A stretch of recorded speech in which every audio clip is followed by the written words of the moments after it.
Yes, hello. I am James Rowlands, and today it's a WNR529. It's Summerslam 2024.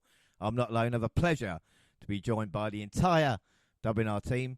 Up first by my side, whenever she can be bothered, it is the fantastic Jaxie Scarlett. How's it going, Jaxie? What do you mean whenever I can be bothered? Well, sorry, did I? Oh, I didn't mean, no, I didn't. I had a life last week, okay? It Yeah. didn't surround wrestling. However, yes, it was. I'm very good. I'm very excited to discuss WWE SummerSlam. I'm very sorry I could not be part of predictions, but I am here now. Yes, no, thank you for joining us. And people have said it was the greatest prediction build-up show we have ever done. But again, I don't want to, I don't want to start anything so early. Yes, I got so many DMs just asking, please come back. Please don't go another week without a podcast. Please, we need you.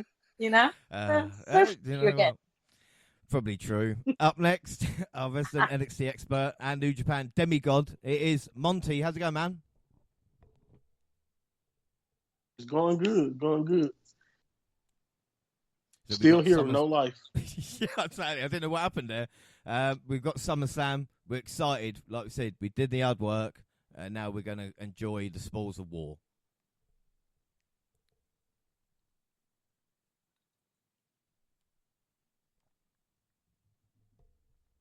Who are you saying that to?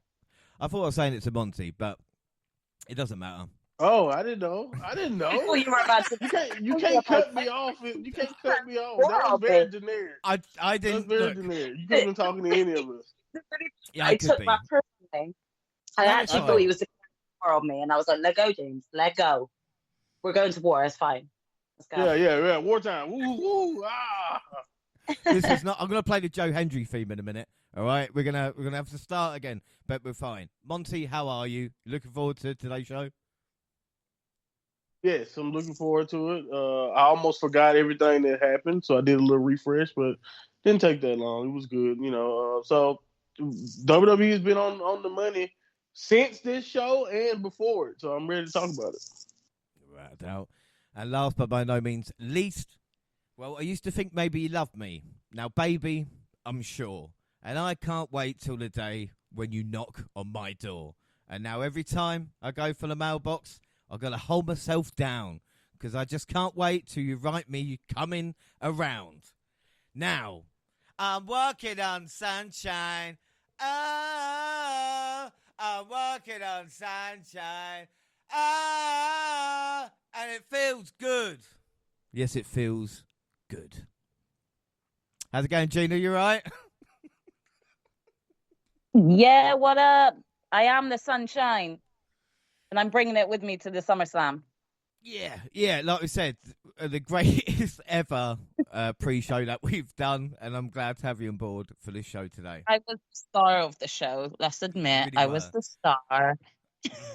I mean, I don't want to say other people have been holding you back, but you really came through again, Gina. I'd just like to thank you for being so great. Jesus. Monty, did you miss me at least? Did anyone? Oh, come on. Didn't even know you were gone. What did Roman tell Jay that time about, Jimmy? I don't know which one is which. No, I'm just playing. Oh my God. I'll remember that the next time I actually tell you that I'll be part of a podcast and you just don't turn up, and I'll just see if you go on without me. It's fine. Well, again, we have missed you, Jaxie. I'm sorry. You just shouldn't have asked me. I'm such a bad person. Yeah, you shouldn't ask Monty. He'll tell the truth. But again, I'm pleased. The audacity of you, James. The audacity. Yeah. Anyway, let's cheer ourselves up a little bit. Let's move on. And let's talk about deaths. We've got Kevin Sullivan has died at the age of God damn it. 74. I'm sorry, I really shouldn't drink before I do the pod. But Kevin Sullivan, more known, I think, for me, as one of the greatest factions of all time. Of course, Free Face of the Fear, and then into, of course, the Dungeon of Doom. Oh, come on, man. Monty, you know Why are that's you laughing? gold. It's gold. He was so great as a wrestler, Taskmaster. as himself, the Mhm. Taskmaster, feuding with Yeah. his on-screen brother, and of course with a Macho Man and everybody else involved with that. But Monty, again, this guy, all joking aside, was a part of like the booking Damn it. and of course the control and everything in wrestling. So it is again a sad time. Yeah, another awesome, like you said, wrestling mind, gone. That's the serious part of it. Like I don't want to say my initial reaction because it's just kind of sad with reputation or like what things can just do to somebody because it wasn't that long after people found out he was dead that Redacted was trending. And if you know what I'm talking about, James, when I say Redacted, there's only one Redacted that's really relevant to him, at least that I think of. So yeah, I'm trying my best here to not tell the jokes that I've read over the last few days. But yeah, Kevin Sullivan, great wrestling mind. Horror characters, like I don't know how influential. I don't know if everybody studied a lot of his stuff, but he was one of those first guys that back in the day who was legit going into some creepy stuff way before it was cool to be, Yeah. that type of guy. So yeah, man, he like you said, he booked in WCW, So yeah, he was one of those guys. I think DDP had a great conversation talking about how he felt about Kevin Sullivan. DDP is an all around awesome guy. So it was just another one of those guys from that era, the golden era of wrestling that everyone loves to talk about, the '90s and '80s, who's no longer here. It sucks in that regard. Yeah, without doubt. And like you talk about as well, the Purple Haze, which you kind of created, the Undertaker based some of the character, all that kind of, like you said, that otherworldly feel about it. Well, not a death. It was, and then it wasn't. Because, of course, let's not forget, we talked about recently as well, the Wild Samoans. And, of course, Sika and Afa, as we know, who died at the end of June. And now the rumours came out, I think it was that with Sika, that was going to be in hospital, but he has not actually passed. And again, a lot of people kind of blaming certain individuals for wrong information. But again, this is awkward, Monty. Do you know what I mean? Like, because we're not sure now, and when it does happen, people will be like, was it really true? Or do you know what I mean? Yeah, it's one of those things, man. You got to be careful when you're in these situations, confirming stuff with family. You rather be late and correct than early and wrong. And I think we just live in an era now where so many people are trying to get these things instead of being right or instead of being factual. Everyone want to be first instead of just getting the information out the right way. And it's sad that even when it comes to death, we're kind of becoming wired in this content based where we're kind of becoming wired that way, especially on the internet. So hopefully everything is fine. I think, like you said, the daughter said he's fighting, but hopefully it powers through. And we don't have to be talking about a death of both of the Wild Samoans so soon together.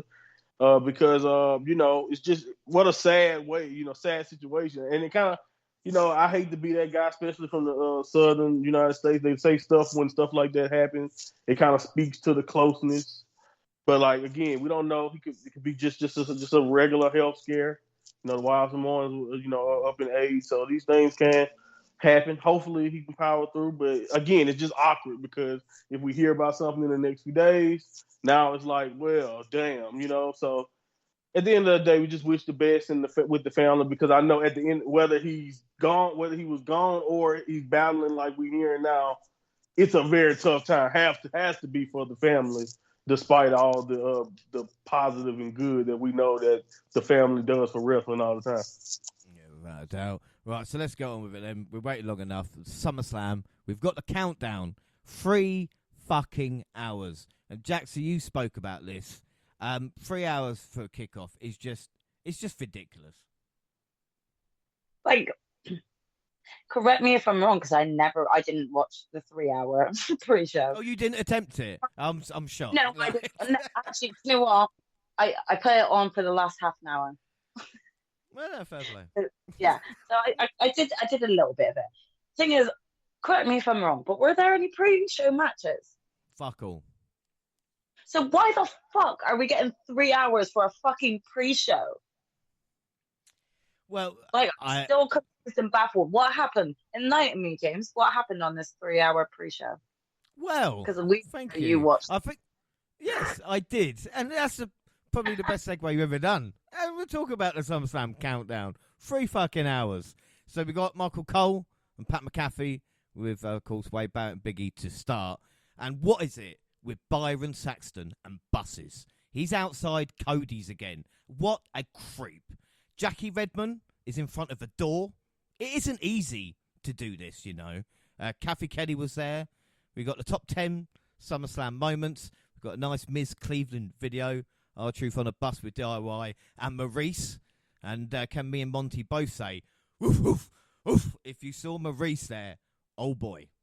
Yes, God. Damn, Miz, I you missed lucky that. man. Oh. You lucky man, Miz. Oh, That's she all was I there should with say. the tag team champions, shall we say? You know? The Terror Twin. Oh. Anyway, God. Kathy got in the Judgment Day clubhouse. I guess Jackie was still outside. Dom is there, and he says he's there for Mummy. Saxton is in with the people and the kid who made the T-shirt. Pete Rosenberg with Awesome Truth. Cole sat down with Rollins.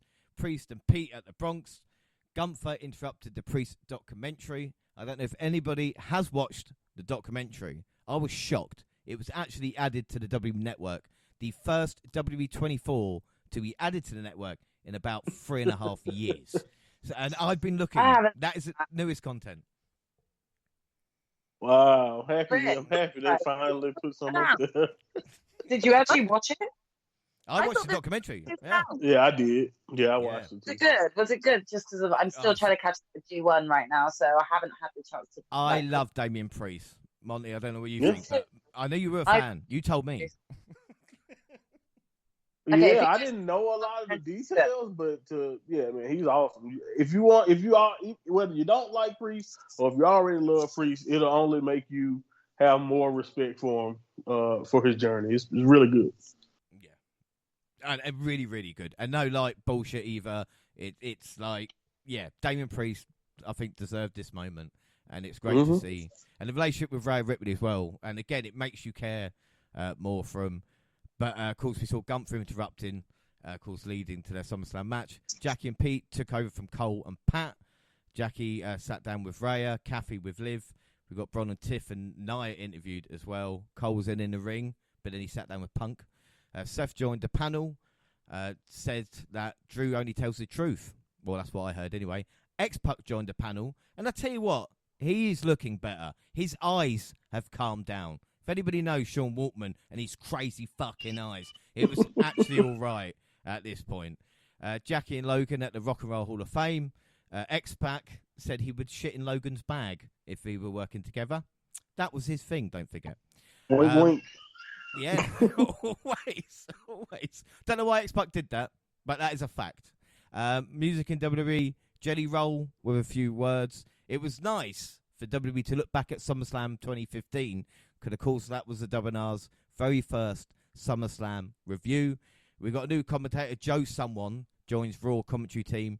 I mean, Gina, what's wrong with Pat and Michael? They found a commentary team, and then they're going to fuck it up with a guy that might not even know the product. I don't know, because it really just doesn't make sense as to why.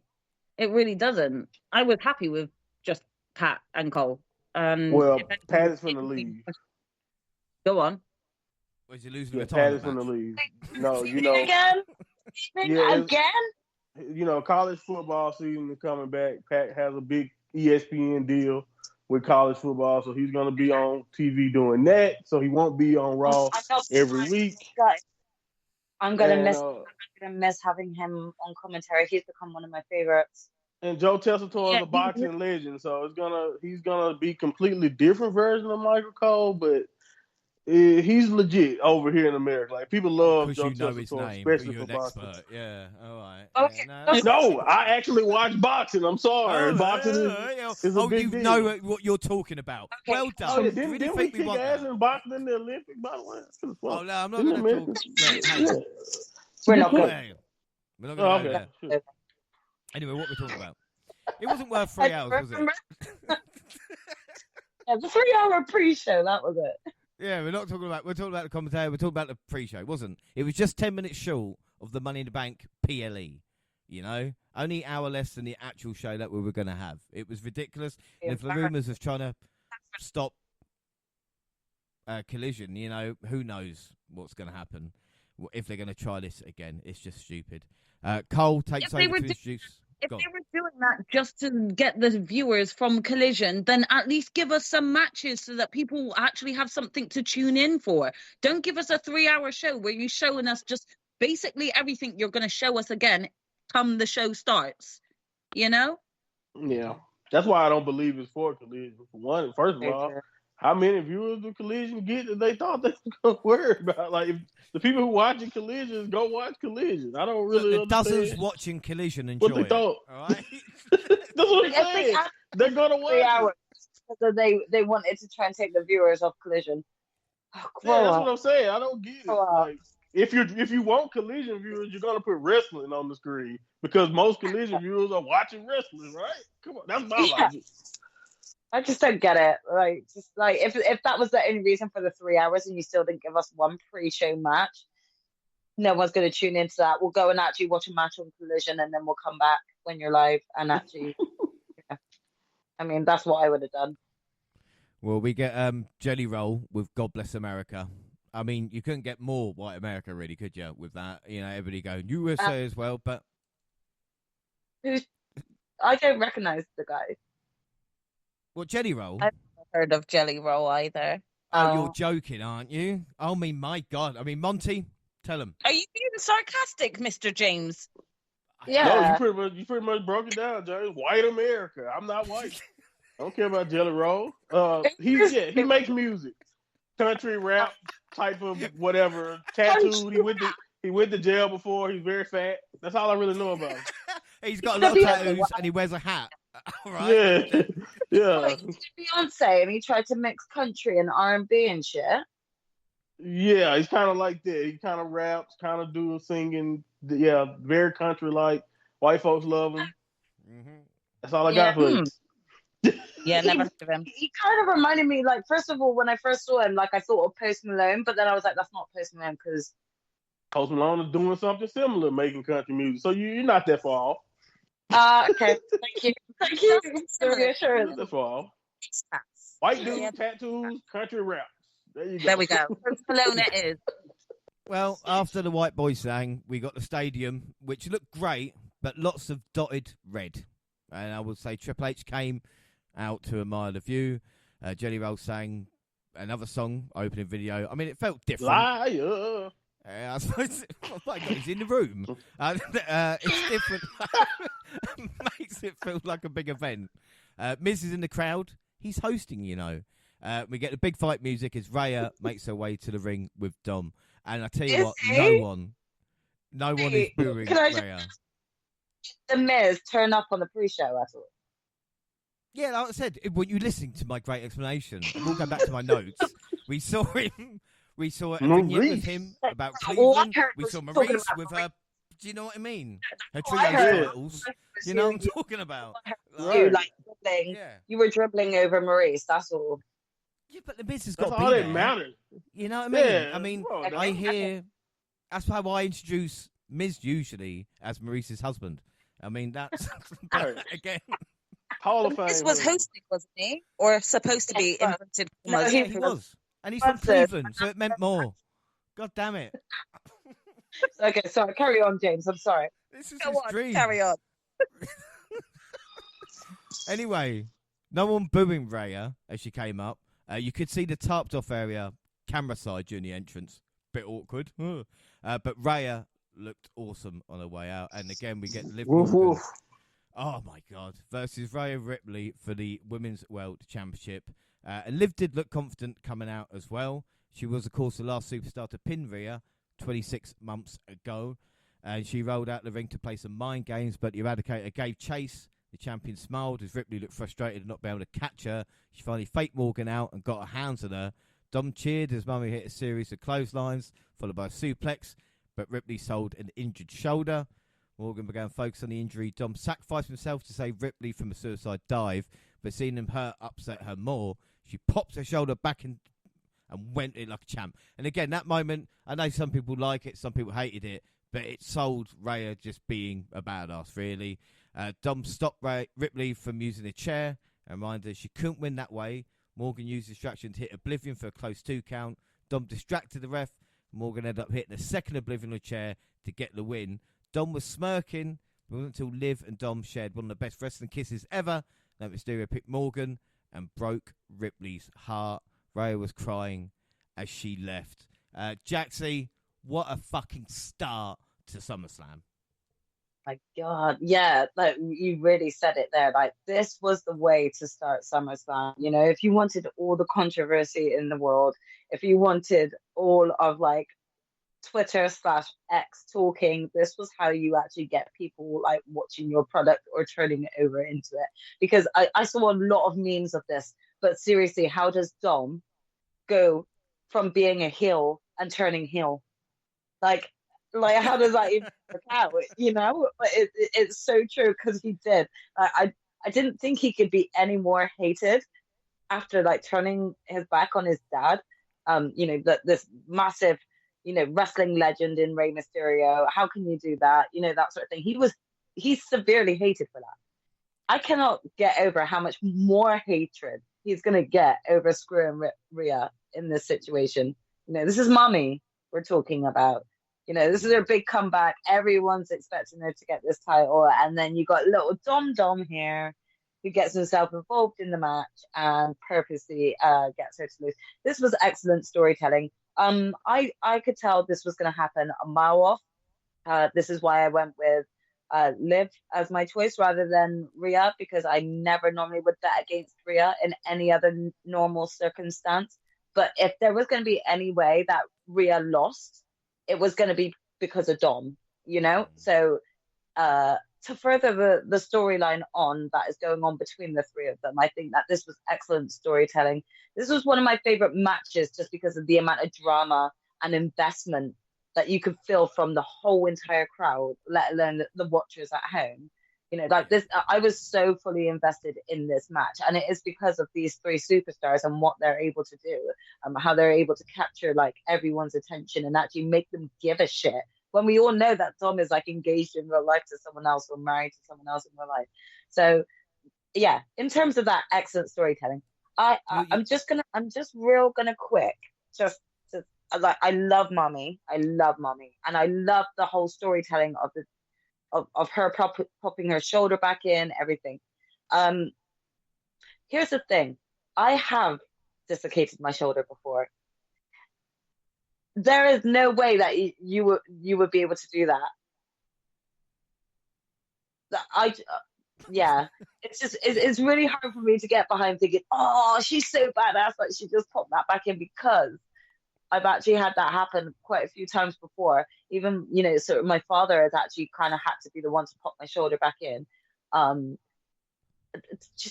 Yeah, tell you what's interesting about that, though, and you say that, and again, you mention it with Dom and everybody knowing he's actually married. In this day and age, the wrestling and your social media and everybody knowing everything is that you can still kind of get away with it a little bit. I mean, the Ripley. Well, that's the thing, though. That's a little bit different, isn't it? That's exactly why I mentioned about, you know, us realistically seeing Dom's real Instagram, knowing that he's actually with his high school sweetheart. They're engaged or married now. I'm not sure which. And we've all seen, you know, Rhea's relationship with Buddy Murphy from AEW. So we all know that that's there. And yet I was still fully invested in this, you know? Mm-hmm. The one thing for me that I couldn't fully be invested in is the dislocation of the shoulder part, where it was more the part where she ran at the commentator's desk to hit her shoulder back into. And I think from having experienced that myself, it was just really much harder to get behind, realistically, Yeah. thinking that that would be how she'd handle that. So, as much as I don't feel like that moment took away from the match, like there was so much investment in that match, let alone to do with Rhea's injury and things like that. There was a small little smidge part of me that was just a little bit disappointed that they even like went on to they could have prolonged her injury, her shoulder injury constantly throughout the whole of the match. But the dislocation, do you know what it is as well? So I'm really sorry that I'm going on about this a lot. Are you? I didn't. Sorry, correct me if I'm wrong, but did this not actually happen realistically to Bryan Danielson? And you actually had the medic in there. Right. Actually, Will Ospreay. It was Will Ospreay. Thank you, sis. Thank you. And you actually had the medic. He legit did it because we all saw it out hanging And out. I think that's why I feel like, because of how recent those two moments are, it's so hard to look at one where the medic was actually in the ring, no, I need to pop this back in, and then the medic who literally popped up for 2 seconds in WWE to see if Rhea was okay, and then he just he was gone, so it's slightly, just a smidge brought the match down a little bit for me. But again, that's from talking from personal experience and knowing that that's probably how you wouldn't handle it.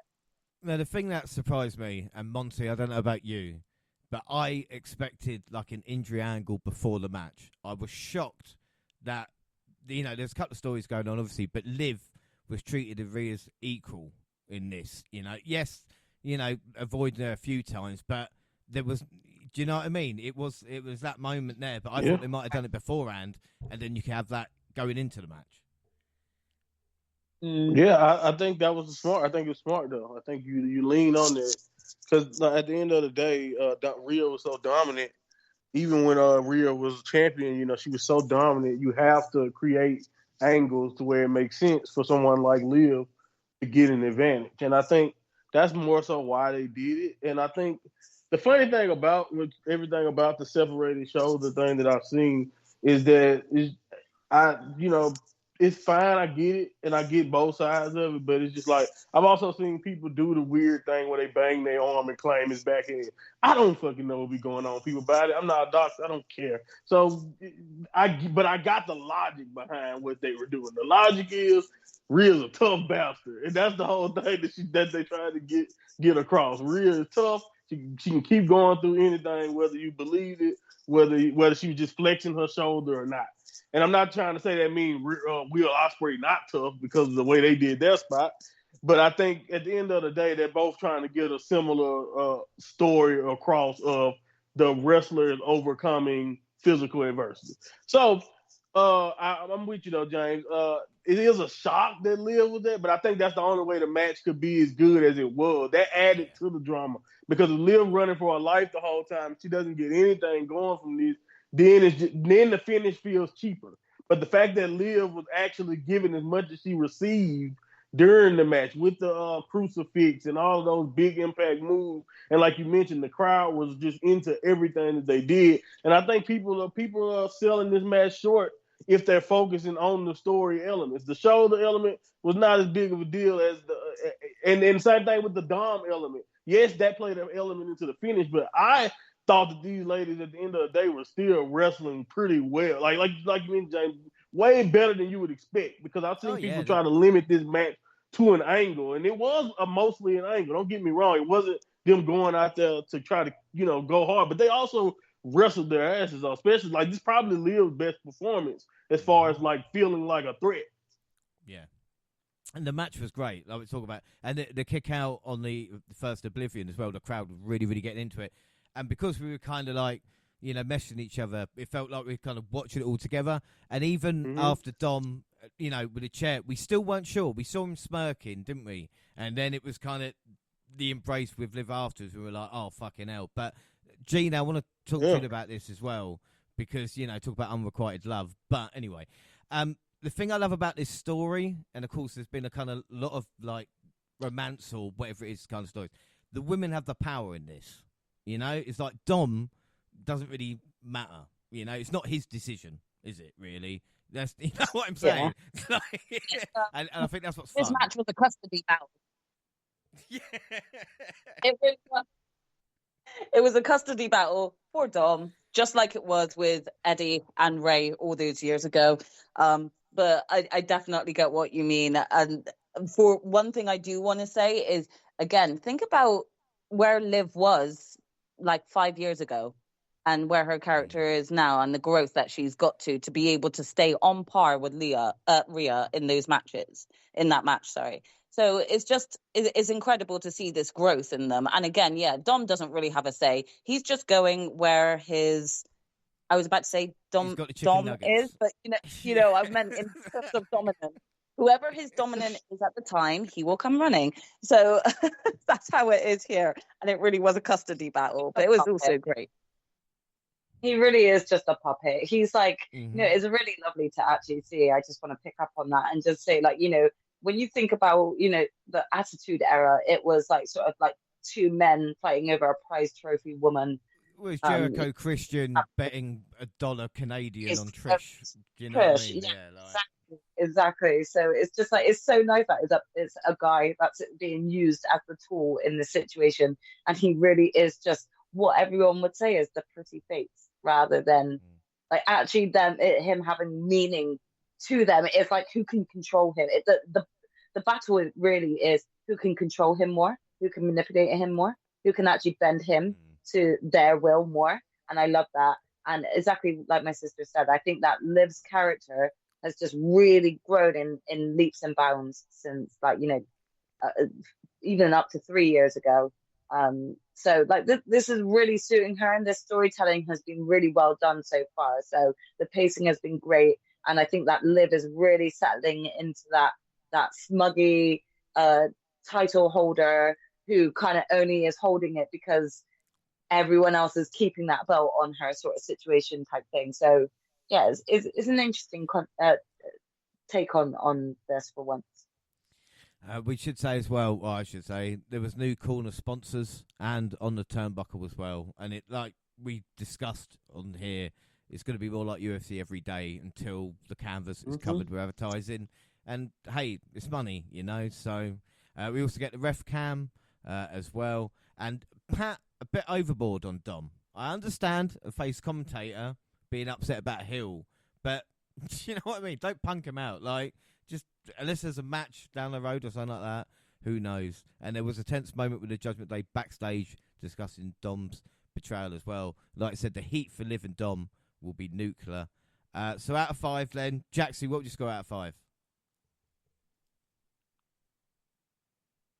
Out of 5, I'm gonna give. The storytelling and everything was great.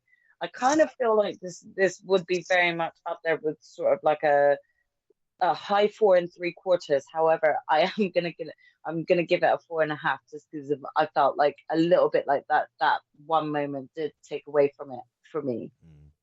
So call me anal, but that's what you're getting. I'm giving it a 4.5. Anal. Gina, anal. You knew it was coming. I knew. I'm gonna I said it first. I'm gonna give this 4 3/4 because even though I knew I had a feeling the ending was gonna play out the way it did, I'm not gonna lie, it was like a soap opera for me, and I really did feel brokenhearted when Dom did that to Mommy. So the minus, I'm giving it 4 3/4 because Dom broke my heart as well and ruined the end of the match. So yeah, 4 3/4. Right out. Monty, I mean, again, like Gina says, like Ripley was broken after this, and it's probably I don't know if the weakest is the right word, but most vulnerable, maybe. Yeah, most vulnerable, and I think that's the way it's supposed to be. I think Liv deserves credit for her improvement, but Dom, I mean, let's just be honest. Is no one even close? Like maybe one a-hole we'll talk about later, but honestly, I'm not even gonna entertain him. No one is even close to being a villain that Dom is. Like even when Roman was on top of his game, you can always find a way to sympathize for some reason, even with a guy like Ron. Dom is just the top villain by far in the company. And think about the fact that, James, the whole time me and you've been working together, we pretty much mirrored Dom's whole career because he started in 2020. So, like, just think about where he was when he showed up with his dad, and people was just immediately like, "Why are you here?" Other than the fact that you Ray's son, and whoop, whoop, whoop. And he is so far removed from that. And I think this storyline is a great example of that. Like you mentioned, he may not be the focus. The women are not objects in here. He may be the object, but it still makes you want to hate him. And I think now that, and we'll talk about it later, as with the future going forward, if you start letting him start winning too now, man, him and Liv can set things on fire. So yeah, man, I really like this. I gave it 4.5. Also, it was a really great opener. Awesome angle, awesome storytelling. Everyone involved looked great, and Rhea's gonna come out on the other end of this looking beautiful. And by the time we're done, and I think Liv. I think if it went any other way, like if Liv loses this match, you make Liv look like an idiot. So now instead of having Rhea just being dominant or whatever, now we have excitement for everybody involved, and I think that's just the best outcome. Yeah, and I think it's funny as well because you talk about like the stories being told at SummerSlam, and I think with this one at the moment, with its execution, is just one of my. It probably might be my favourite at this moment in time. So 4.5 for the match, 5 for the execution. Predictions, we did ours on the live show, but just in case you missed it, Prediction League 2024 after Heatwave, before SummerSlam. Bonus League, Jaxie on 8, Gina and I on 14, Monty on 21. That's just fucking ridiculous. AEW, of course, Gina, Monty on 1, James and Jaxie on 2. And WWE, of course, we're doing today, Jaxie on 1, Gina 2, James, Monty on 4. We all went live, so we're all on 1. And up next is Bron Breakker versus Sami Zayn for the Intercontinental Championship. And Zayn avoided a charging breaker to send him into the ring post almost immediately. A minute later, the challenger avoided a haluva kick, began to take control. This did feel a bit rushed. They each survived some of each other's biggest moves, but 2 spears in a row, 1 breaker, the title just like that. Your new Intercontinental Champion, Bron Breakker. And Monty, as we spoke about as well, off the pod, our boys graduated.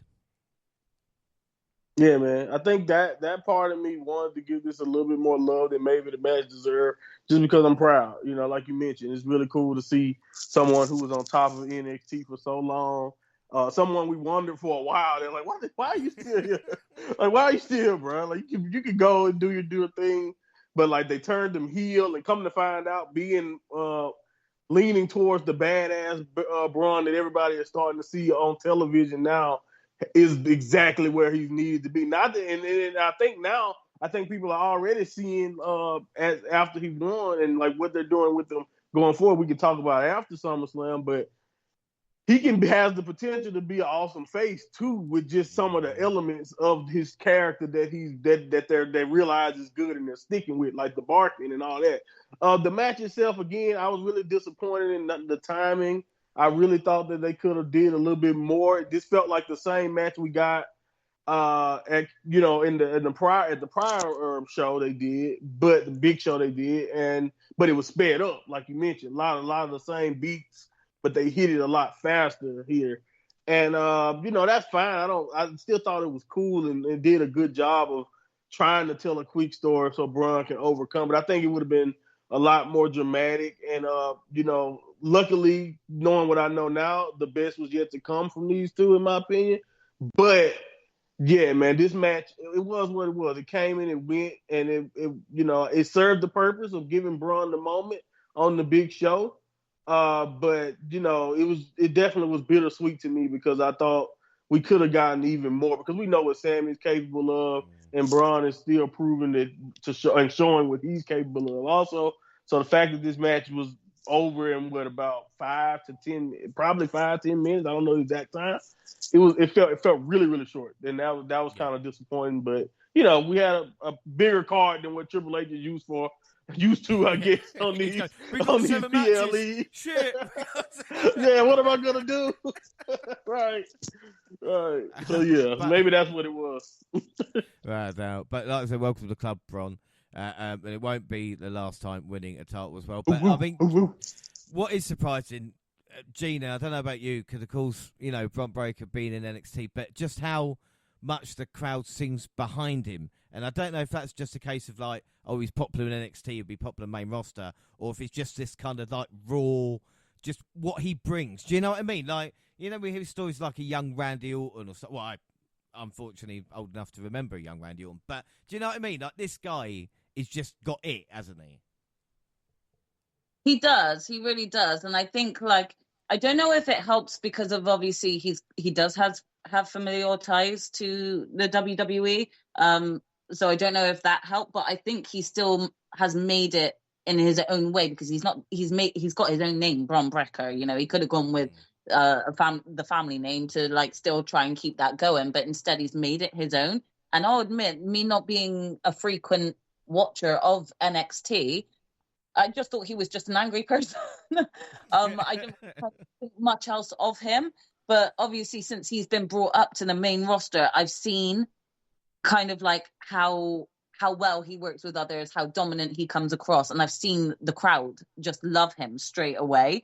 And even though he's a heel, they still love him. They still chant for him. And, you know, I think it's worse if you don't get any boos or anything. That means you're just not enjoyable to watch at all. You're not being no reactions are killer. You're not receiving any boos, you know. So yeah, I definitely think that this match helped solidify why he has been kind of pushed the way and elevated the way he has, and I'm kind of grateful for that as well. I'm grateful that he's not been given the same kind of move up to NXT like some of the other people who are still mid-carders now, you know. Yeah, without doubt. My issue as well with him, and Jaxie, I don't know if you can help with this, but am I going crazy or is it Bron's attire? I just don't know what he's thinking with the design or his entrance music. But anyway, maybe I'm going off piece there. And also with Sammy, it looks like Jey Uso is going to help him in the future anyway. So maybe this loss isn't too bad. I see what you mean. When he first came out, I remember saying to Gina, this is a bit. Why does he look weird in that outfit? What's with that? Is it the colors? Is it the actual outfit? I couldn't work out what felt odd. It's just really weird when it's just. Normally, I don't know if his like legs too long? Not long, but do you know what I mean? Like, I don't know what. And it's just the colour. Attire that maybe just didn't work with his body shape. I don't know. It didn't work. That being said, again, this was one of those matches where when I first watched it, I actually rewatched this match twice because of how quick it was. It went by, you know. The first time I watched it, initially there was disappointment, and I say that not from the outcome. There was disappointment from the fact that this man, Sammy, went through all the length, actually defied all the odds and beat Gunther after 666 days for this title. And I felt like he was I felt like it was another Kofi situation where he was cheated out of a decent match for his loss, if that makes sense. Can I just be a bit of a geek, though, as well? Because you know what I'm like. The thing I love about it, and it didn't make any sense when it happened on NXT back in the day, but like I said, Gunther's been beaten by 4 people. You know, Sami Zayn, Ilya, and the other guy is obviously Bron Breakker.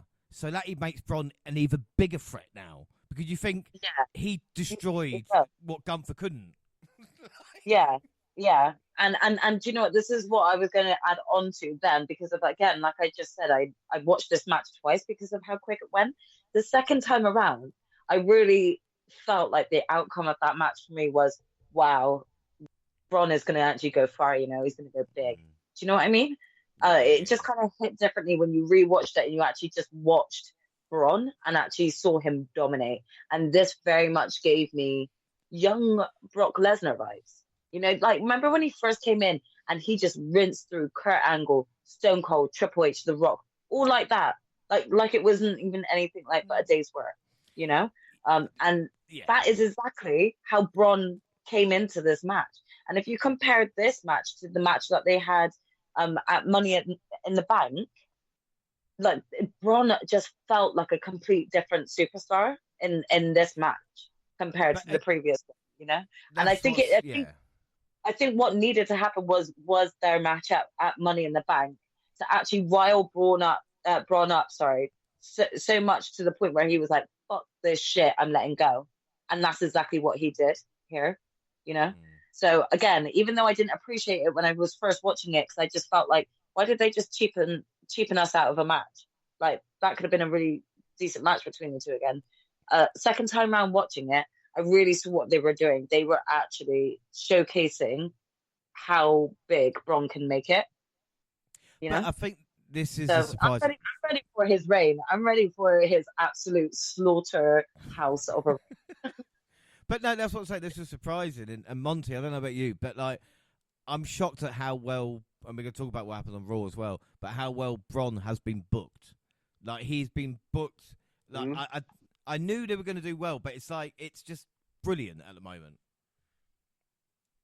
Yeah, again, like you mentioned, it's one of those things that you never really know. As good as someone is in NXT, or even if they have the pedigree, the name, you don't really know. But that so far, every part of it, the way they have him talking, they don't have not that he wasn't a good talker in NXT. I think me and you talked about it, James. If it was anybody who was improving, mic wise, every time, like as time went on, Braun was by the end of his run in NXT and what he was at the beginning, two completely different guys. And I think on television, they don't let him talk a lot, but when he do talk, you listen and it means something. And then like I said, one of the key elements, Rick had it over too. If you watch the whole WCW, Rick was nowhere near as explosive or as good in the ring as his son seems to be. But Rick had people barking for him for his bulldog and the little things he did. So that bark, just wait. It's going to take over arenas. I'm telling you, it's already taking over arenas in America. Like you mentioned, and he's not even leaning into it a lot because he's still just rampaging. But I think Brock Lesnar is a great reference. I think that's kind of like what his booking has kind of leaned into. Like he feels like the next big thing that they got. And it doesn't feel formulaic either. It feels right. And I think that's the thing about so far. I think that's what you mean, James. Like the booking, folks. We've had guys who look like the man we thought were a man because of their run in NXT, and they come to WWE, and it's just like, okay, they're gonna have to figure things out. They're gonna have to do something. Or they're gonna have to whatever. Bruh, ready made. It's even like his power spots, and I'm going, I knew he could do that in NXT, but has he got like stronger, or are they just better in WWE? You know, is Sammy so good, as we mentioned, that he makes Braun? I mean, even think about the Fresh thing. He didn't do the whole running around the ring and I'm about to spear you spot, but with the camera angle and all that, it's just they added little elements to just make him even more interesting. That like, again, you don't really see that right off the bat in someone's run fresh out of NXT. Anyway, out of 5 then. Monty, what are you going to give it? I give the match 3 3/4. Again, like I got it. I understood what they were doing, especially Braun learning from his mistakes. So I like that part of it. But again, I definitely will just want more of a match. And I will sit around and I will shut up because we did get that. Gina?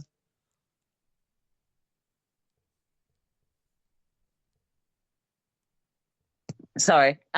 Yeah, I think I'll give this a 3.5 as well. Again, even though after reviewing the match again for a second time, I still would have liked the match to have gone a bit longer. So I'll give it a 3.5. And Jaxie? Again, I'm going to give it a 3.5 too, for the very same reasons. I still would have liked the match to have gone on longer. I still think that they could have had a pretty great match, and Braun still come out looking like a boss. So I kind of feel more gutted on like sort of the end of Sammy's reign, after like being the person to have defeated like Gunther's streak. I get what you mean about Braun, but I think that there was that level of disappointment, thinking like he got out of like having a decent match. So, yeah. Or even the thing of like, well, you've got Jay, so again, it's not that bad, is it? You know what I mean? Like you can. But then it's also a shame that. Like, bloodline. That's what they started to do. Like, hey guys, ignore that. Ignore his run ending. Bloodline. I think again, a lot of just to actually just talk about our predictions here real quick. Like a lot of my decision in this was because of the fact that we've been seeing like Sammy and Jay possibly getting back together, meaning Sammy is going to get dragged back into the sort of bloodline sort of situation. And I just felt a little bit gutted realizing, oh, Jay's not even got a match on SummerSlam, so that was a bit disappointing. Yeah, how dare you get over, Jay? You know, you think we're going to use you? Like, you might be the most popular, but you know, if this was any other person's booking at any other time with Jey Uso, people would be pulling their hair out. But because we're in this golden era at the moment, with Trips Can Do No Wrong, the non-booking of Jey Uso is just such a fucking head scratcher. But again, bloodline. This is the first time I've ever heard somebody tell me, like literally, when you ask them about Jay, people have said, "Well, he's too over to fight young talent because you don't want him to beat Dragunov, but then he's also you don't want him to fight the higher tier guy. You don't want him to lose the Gunther." And I'm just like, okay, all right, man, just make an excuse why somebody who's super popular had nothing to do. Like that makes you sense. couldn't have a Jey Uso Seth Rollins match for number one contender. You can't do that. You just can't do it. It just makes too much sense. Stop it. Yeah. So yeah, I gave it 3.5 anyway. Predictions: we all went Bron. So we're all on 2. Up next, Logan Paul versus LA Knight for the United States Championship. MGK accompanied Logan Paul to the ring for his United States title. I mean, to be fair, I did take a little smoke break during this, I'm not going to lie. And Jaxie, I think you were keeping me in touch with what's going on, and it was hilarious. Because it was like, there's some fucker here. I think it's Logan. No, it's not. What the fuck is he doing here? I couldn't help but be messaging you at the same time. Because I was like, wait, this dude looks way too skinny to be Logan. Who the fuck is this in the skinny jeans? Why would Logan be coming out in skinny jeans? This ain't fucking Logan. Tell Jax, that's Machine Gun Kelly. And she's like, no, it's not. I was like, but at first, when he had his back to us, all I saw was the skinny jeans and I couldn't get over it. I was just messaging like, why would Logan Paul come out in skinny jeans to a fucking match? And then he turned around and I couldn't stop laughing. Why the fuck was Machine Gun Kelly out here for fucking Logan Paul of all people? Of all people. The only thing more confusing was why LA Knight treated a Prime truck with so much respect. Do you know what I mean? Like, you're going, you've taken the vehicle and you've returned it fine. Like, you know. Yeah. Well, he did fuck up the window there. Yeah, he did break the window. Yeah. Oh, God, that would be on clips. Oh, like you're hard. Stone Cold back in the day. Oh. Anyway, they started fighting before the bell and end up at ringside. Paul spat some Prime drink in Knight's face. Other shit drinks are available. The megastar was spotted by hitting him with a bottle and then a TKO on the announce table. The match finally got started with Knight in control. And I tell you what, Knight's jumping elbow drop was great. The springboard moonsault from Paul was impressive. The suplex almost ended badly, depending on your point of view. You know, as usual, Paul used a set of brass knuckles, but it wasn't enough. The champion slingshot himself right into a BFD to give Knight the pin and the win. This was incredible. I mean, Gina, what are your thoughts on this? Not just LA Knight, you know, winning the title, but not having the brass knuckles having no effect either. But to be fair, it wasn't a bad match.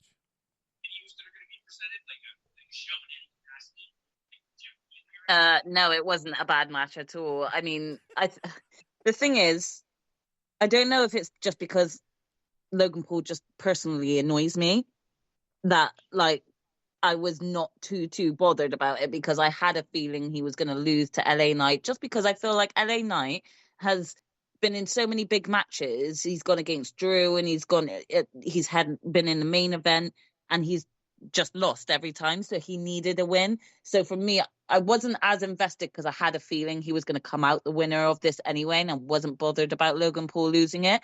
I thought it hilarious about him losing it in front of his home crowd, because it was in front of his home crowd, and even they were like booing the shit out of him, you know. So it was great, but I don't know. There was a little part of me that kind of felt like LA Knight could have sold the brass Nux punch a little bit more, because he's not invincible. You know, if anyone gets hit by brass knucks, they're gonna still feel that, even if they're gonna try and come back from that fight. But either way, I also wasn't too bothered about it because I just don't care for Logan Paul. So yeah, I I was think that was happy the with point. the outcome and the result. Yeah.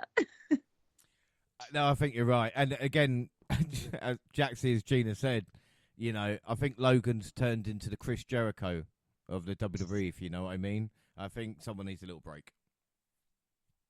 I mean, especially with the recent controversy he decided to cause just before SummerSlam dropped with his controversial tweets about, like, you know, I'm not going to like try and divulge into the mind that is Logan Paul, you know. But if you want to piss off people, then go to Twitter and spout your own opinion, you know. And that's exactly what he's done. He's put his foot in his mouth again. So I feel like there's like a lot of like maybe hesitation and booze that stem even from stuff that he's doing outside of the ring, you know? So this probably was a good PR move in the sense of, dude, you're getting a lot of shit right now. You need to lay low, and we need to put the title on someone that like everyone's not actually going to keep going to the toilet during your match. Because, I mean, again, I definitely used that as a bathroom break. I kind of figured or knew that LA Knight would like win this match. If not for the reasons that I just said, but also because if WWE did not put a title on this man here and now, then they would have completely ruined like what could be LA Knight. They kind of already dropped the ball with him, like at his height, at his top moment. When it comes to sort of like you know, his level. The Slim Jim Battle Royal last year at SummerSlam. Oh, I mean, come on. That's not... Come on. Let's not just chuck some special American branding name on it, like all the rest of us internationally are meant to actually think that means anything, you know? And actually just like look at it what it is. He's not been like promoted as well as what Uso did. That's what they've done. Come on, let's talk facts. Yeah, kind of. Yeah, and the thing is, though, I don't want to badmouth it completely because I'm still not mad at the outcome of Damian Priest becoming senior Mr. in the Bank, because I love Slim Jim. That story also. Ooh, yeah. Sorry. It's not Slim Jim, okay? It's really not. But I'm just saying, if they drop the ball and not put the belt on him here, I really don't know what else they could have done to salvage like his popularity within the company. But you know, again, so this needed to happen. Again, the match itself, I feel like my sister brought up a few points that like could have really like made people a bit more invested in the match, like sort of like possibly selling the knuckle duster hit and stuff a little bit. But overall, I feel like this is one of those matches because if I was only invested in one wrestler in that match, like regardless as to whether or not they were heel or face. I had less investment, so I kind of like knew the outcome and didn't pay as much attention to it, you know? Yeah, without doubt. So let's look at the positives. Another really well put together match.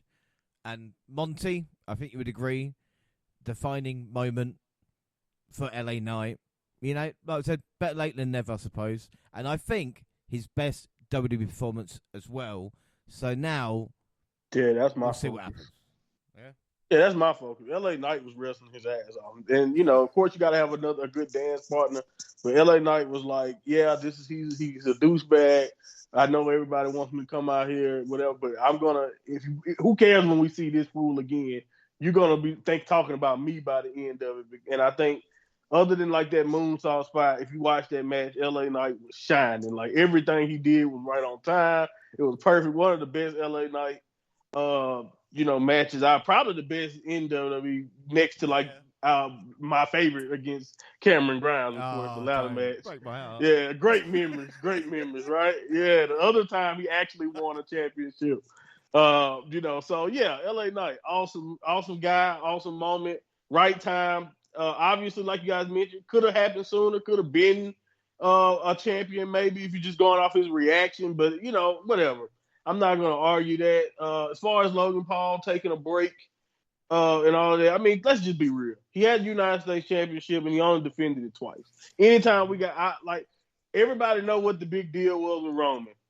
As much as we love Roman, and I loved his reign. When he stopped showing up as much, that's when it was harder to defend keeping the belt on him. And I'm definitely going to make that case for a guy like Logan Paul, who, outside the ring sucks, inside the ring love to have him, but you wouldn't even inside the ring all the time for me to even be positive about you. So, good riddance. I see you when I see you. I'm sure he's popular enough for them to bring him back at some point, maybe for the Royal Rumble or something. Like I don't think he's done forever. Even though I wouldn't mind it, I just doubt he's done forever, especially when they got the Prime branding everywhere. But yeah, man, this was good. I think this match was, if you're just going off the wrestling, a fantastic match. And as someone who has used brass knuckles for nefarious means, I did not care that LA Knight did not get knocked out. I just didn't care, mostly because fuck Logan Paul. There you go. Cool. We've all found out a little something about each other tonight. But again, like I said, I didn't mind the match. And if you give someone enough rope, you know the expression. So we'll see with Logan. Do you know what I mean? Exactly. If he carries on, then WWE keep the distance. But anyway, scores for 5. Who did I go to first? Let me have a look. Gina, go on. What are you going to give that out of 5? I'm going to give it a 3.5 as well. 3.5. Jaxie? I am going to give this a 3.5, and this is really because LA Knight deserves this. And I felt like he still came across really well. So I don't know if I said that before. So I don't really want it to be all sort of just bad-mouthing Logan. No, I think you just called Paul a cunt. Yeah. Yeah, I think I did. I'm backtracking, okay? Bear with me. But yeah, I'm going to give it a 3.5 because LA Knight did look good in this match and he came out looking like a winner. So he deserves that. Monty? For dropping that something bitch on his head 3 times in 3 fantastic times, 1 on the table, brainbuster, and for the blunt force trauma, 4 stars. I'm going to give it a 4.25. Again, I don't know if it's just because LA Knight and having this moment. No, they killed it. Yeah, it was a good match. Predictions all night, all on 3. And I do love a day-night event. And I don't want to sound, again, reminiscing about times, but see the stadium, again, maybe doesn't look great in its, a bit of sunshine, but as it goes into it, it just feels like a bigger event as well. And we've got the WWE Women's Championship next, Bayley versus Nia Jax. Bayley managed to take control right away against Jax, but the powerhouse immediately turned the tables with a Samoan drop. They include some callbacks to their previous matches from the past decade, too, which I really enjoyed. After the Queen of the Ring caught Bayley during a suicide dive and hit a Samoan drop, felt like an eventual win was a foregone conclusion until the role model somehow hit a powerbomb. Stratton then ran down with a Money Bank briefcase, but was knocked off the apron by Bayley. I will say this as well, and I'm impartial, as you know, but when Bayley hit the powerbomb, I was going to Monty like, just fucking put her away. Put her away now. Don't fuck her out. Yeah. And then Nia just fucking destroyed Bayley. I don't think I've seen a finish where Jax used the opportunity, hit 2 powerbombs and 2 annihilators. And at that point, I'm like, it's fucking done. It's done. And she got the pin, and your new women's champion is Nia Jax. But I was shocked. Jaxie, what are your thoughts on this match? I think you said it right. Nia just annihilated Bayley. And I think at one point I didn't see it going this way, like going the way that it did, where she absolutely fucked her up, you know? Fucked her up. Yeah. But to be honest, this made Nia Jax look good, and with the fact that she's like been coming across so dominant since returning, lately, I feel like Nia deserves this. Like she's done a lot to kind of like try and get like this character to where it is. You do see Nia has improved incredibly so much in the ring when it comes to sort of taking care of who she's working with, like her partners, like and kind of taking care of the way that she handles them mid-air. So you have to kind of give a greater appreciation for the fact that she's changed and she's taking care in that sense more. But this match, like I really enjoyed it. I was very much like, this is how things needed to go, because I'm not ready to see the princess and the queen not being friends at the moment, and I really like their little duo, and I feel like they can kind of do a similar thing to Toni Storm and Mariah May, like not similar as in like, you know, Mariah had this sort of idolization for Toni Storm that like went borderline like Mickey James type, whereas like I feel like this is like a genuine budding friendship that is just going to slowly but surely like deplete, you know. What about if it'd be really cool though? And I'm just saying this off the top of my head. Like, what about when Nia lost the title, and then she was helping Tiff out maybe, and then beat up whoever beat her for Tiff to cash in, and they're best friends forever? Why does everything have to be so negative? Do you know what? I wouldn't even be mad if they make that decision, just because this is a friendship that I actually wasn't expecting to like. And I'm enjoying seeing them together. This is very much reminding me of sort of Piper Niven and Chelsea Green coming together for the first time. I was very much like, what? This is the most odd pair that you could put together. But it works. So like, I gotta admit, I'm actually intrigued to see like how well like their friendship could go. I obviously I feel like it will be short lived because she's Miss Money in the Bank. And I don't see Nia losing it anytime soon. I feel like she might have quite a dominant run until potentially, you know, it's got to be her partner that takes her down. Maybe like that. Maybe that's the story there. I'm not too sure how they're gonna have her cash in and whether or not it will genuinely be against Nia. But I really wouldn't mind if they actually kept their friendship too. But the thing with Nia, unlike Gunther, she has no problem wearing a crown, and we saw how happy it was. And the emotion that she brought, you know, when she was awesome, like I said, too, by the way. I mean, it's been a hell of a journey, Monty, isn't it? You know, like we'll talk about Jax and you know the kind of Nia that is, but also with Bayley, you know, and again talk about character or whatever, but she is one of the greatest of all time. Like putting these performances at these events, it's just incredible.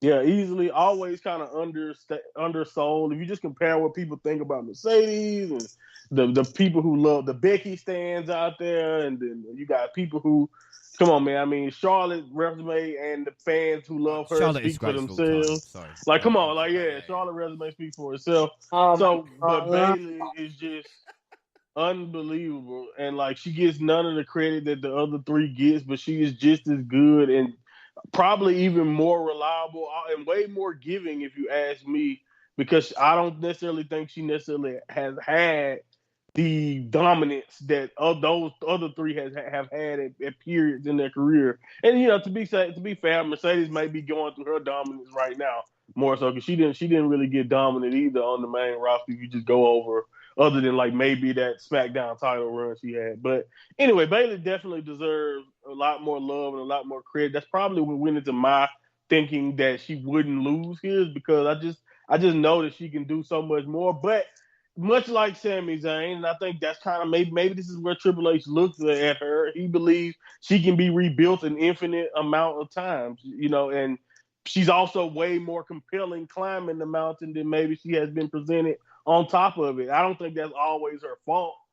You know, like in this particular run, I just think the storytelling and also not missing the boat and not turning a Bianca heel or giving her more believable heel threats to run against besides Nia Jax. And again, I'm not trying to say that doing this is wrong, because Nia deserves it. You're 100% right. It's been a long journey for Nia. And with the Tiffany Stratton story too, the beautiful thing about that is that you can go the stereotypical route, the route that I think we all can see. But I also believe that Nia is just an awesome bad guy. She's just really, that's naturally her role. If they do the turn, it's gonna remind me more of what her and Alexa went through. I know some people may not even remember Alexa Bliss at this point, but you know, Alexa bullied her, and they did the whole turning Nia babyface, and it just that fell flat. liked it. I That liked it though. was like within the last 6 years, James. Unlike you referencing 1985 off the top of your head. Anyway, Fuck you. anyway. Sorry, No, and I get it. You liked it, but I'm saying it kind of the face run after that story fell flat for Nia because she's just way more believable as a heel. It's just it's way more natural. I know you guys can tell. That's just who she is. Like it just everything about her is better from this dominant monster like role. It's hard to get that when you're trying to play the opposite role with betrayal. And if they execute it right, I'm not saying her and Tiffany can't tell a good story. That I just believe, like James said, honestly, it makes more sense for it to kind of be like whoever finds a way to drop Nia gets attacked afterwards, and then Tiffany takes advantage at some point or something like that. But hey, who knows how it go? I think that's the beautiful wiggle room you have with the Money in the Bank and with this championship. Because at the end of the day, I think we all know the end goal that we're going to see at some point is Tiffany Stratton with this title. But how do we get there, and what stories we decide to tell? How dominant Nia is, which I'm assuming is going to be varied with someone like Nia. It's going to be interesting to see what they decide to do going forward. But Bayley deserves the world. I would love to see her back, even if she doesn't become champion soon again. I would just love to see her involved, and I'm pretty sure she's probably going to be the immediate story that Nia Lee goes into next. But yeah, Bayley deserves her credit because even in this match, a match that on paper you may not think. I know Nia's been on a good run. She had that great match with Rhea. You still didn't think that maybe this would be that. And then I think you give Bayley a good 10, 12, 15 minutes. She had the whole entire football stadium on their feet after the power bomb and all that. So yeah, man, Bayley is obviously one of the greatest of all time, and she should be respected as such. Yeah, without a doubt. And again, like we're speaking about, and Gina, when we talk about kind of this matchup, and even like the women's match is in general, I mean, there was 2 women's matches on the show, both for the titles. One opened the show, and this one again was given enough time, treated with respect, and we've got main story kind of coming out of it with, like Jaxie was speaking about, between Stratton and of course Jax. So at the moment, it's kind of looking good, like main focal points, if you know what I mean. Yeah, definitely. I remember a couple of months ago we were complaining that the storylines for the women weren't working or they weren't invested enough. And this pay-per-view premium live event, it seems to me like the women have been given more time than some of the other matches, which I'm not going to complain about. I'm actually pretty pleased with it. And like you guys have both been saying with this whole, I think Nia and Tiffany have a natural respect for each other.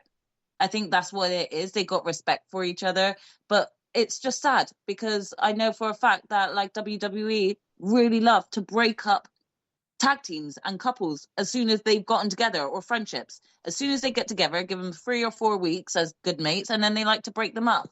I mean, I'm surprised they haven't done this with Chelsea and Piper Niven yet, and I'm really glad that they haven't.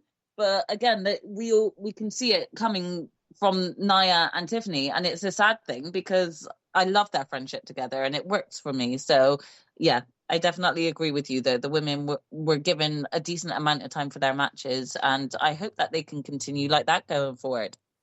Yeah, without a doubt. So out of 5 then, Jaxie, what do you score out of 5?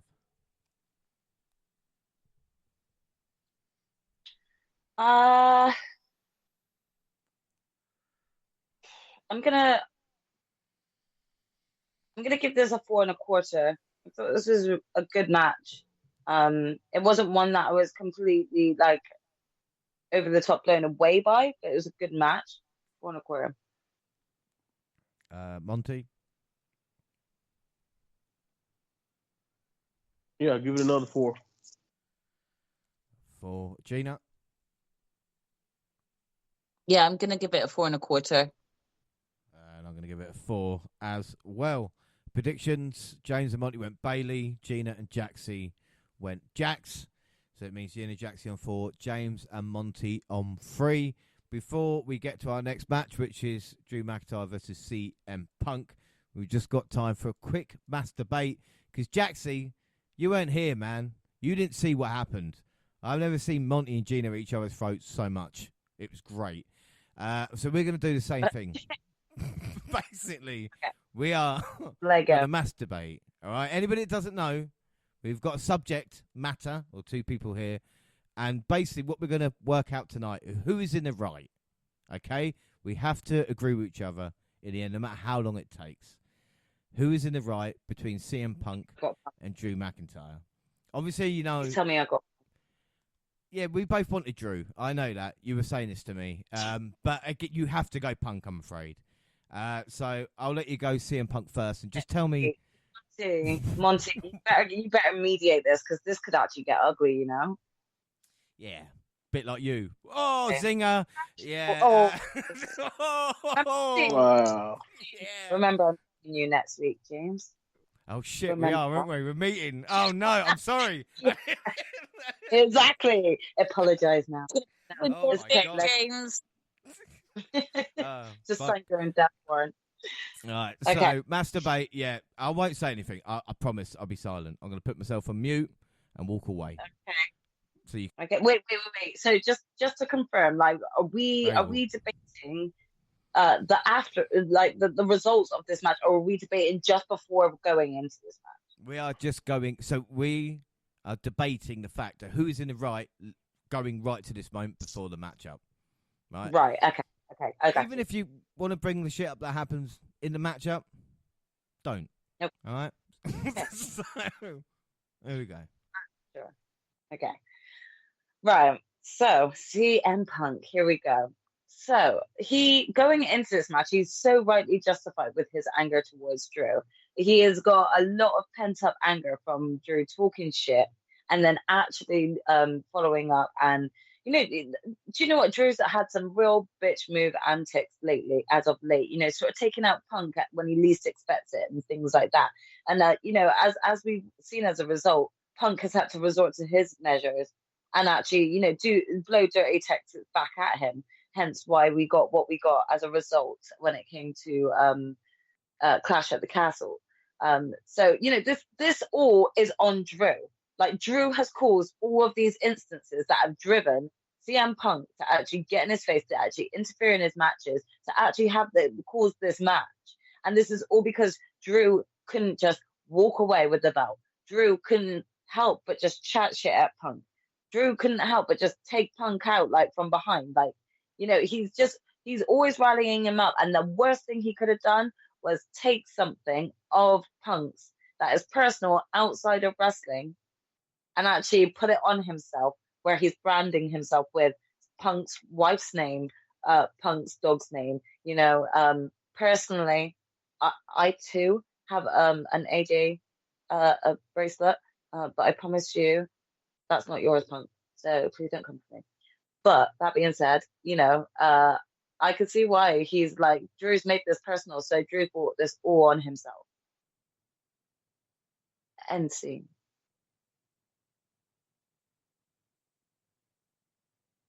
James really walked away. Like, come on, dude, bring your ass back. Wait, like he's crying in the corner.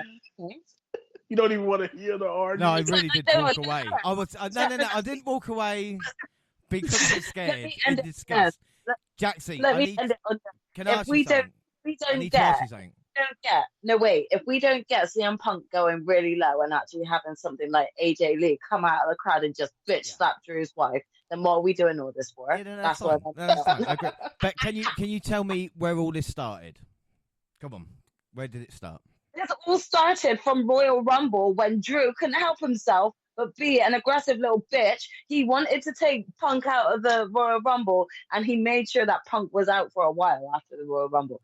Again, on Drew. You just answered your own question. Yeah, and you're full of shit. And I'll tell you why. It didn't begin. Go on, then. It didn't begin at the Royal Rumble. It didn't begin at Royal Rumble. Here we go. Oh, gosh, here we go. Let's go. Where is it, then? Where? It began in 2008. We're going You're the only one that is going that far. Old man. No. Old man. A young Scottish wrestler making his break in professional wrestling, right? Well, at that time, people being told that anybody from Britain couldn't make it in WWE. The only wrestler to do that in the previous, 30 years was British Bulldog and then William Regal. No one else had that success. He was told no, and he finally got his move to WWE. And not only that, but when he debuted on the main roster, he was called the Chosen One. Was that his choice? No. But he wanted to show everybody the strength of character and what he could do. And did he get that? No. Because there was one man who disrespected him, who talked behind his back, who said he wasn't worth it, who cost him the Money in the Bank match. Jack Swagger is a Money in the Bank winner because of CM Punk. But hey, it's not like CM Punk has a history being a dick backstage to younger wrestlers, is it? So tell me, Jaxie, before I even go into what happened since the Rumble, just give up now.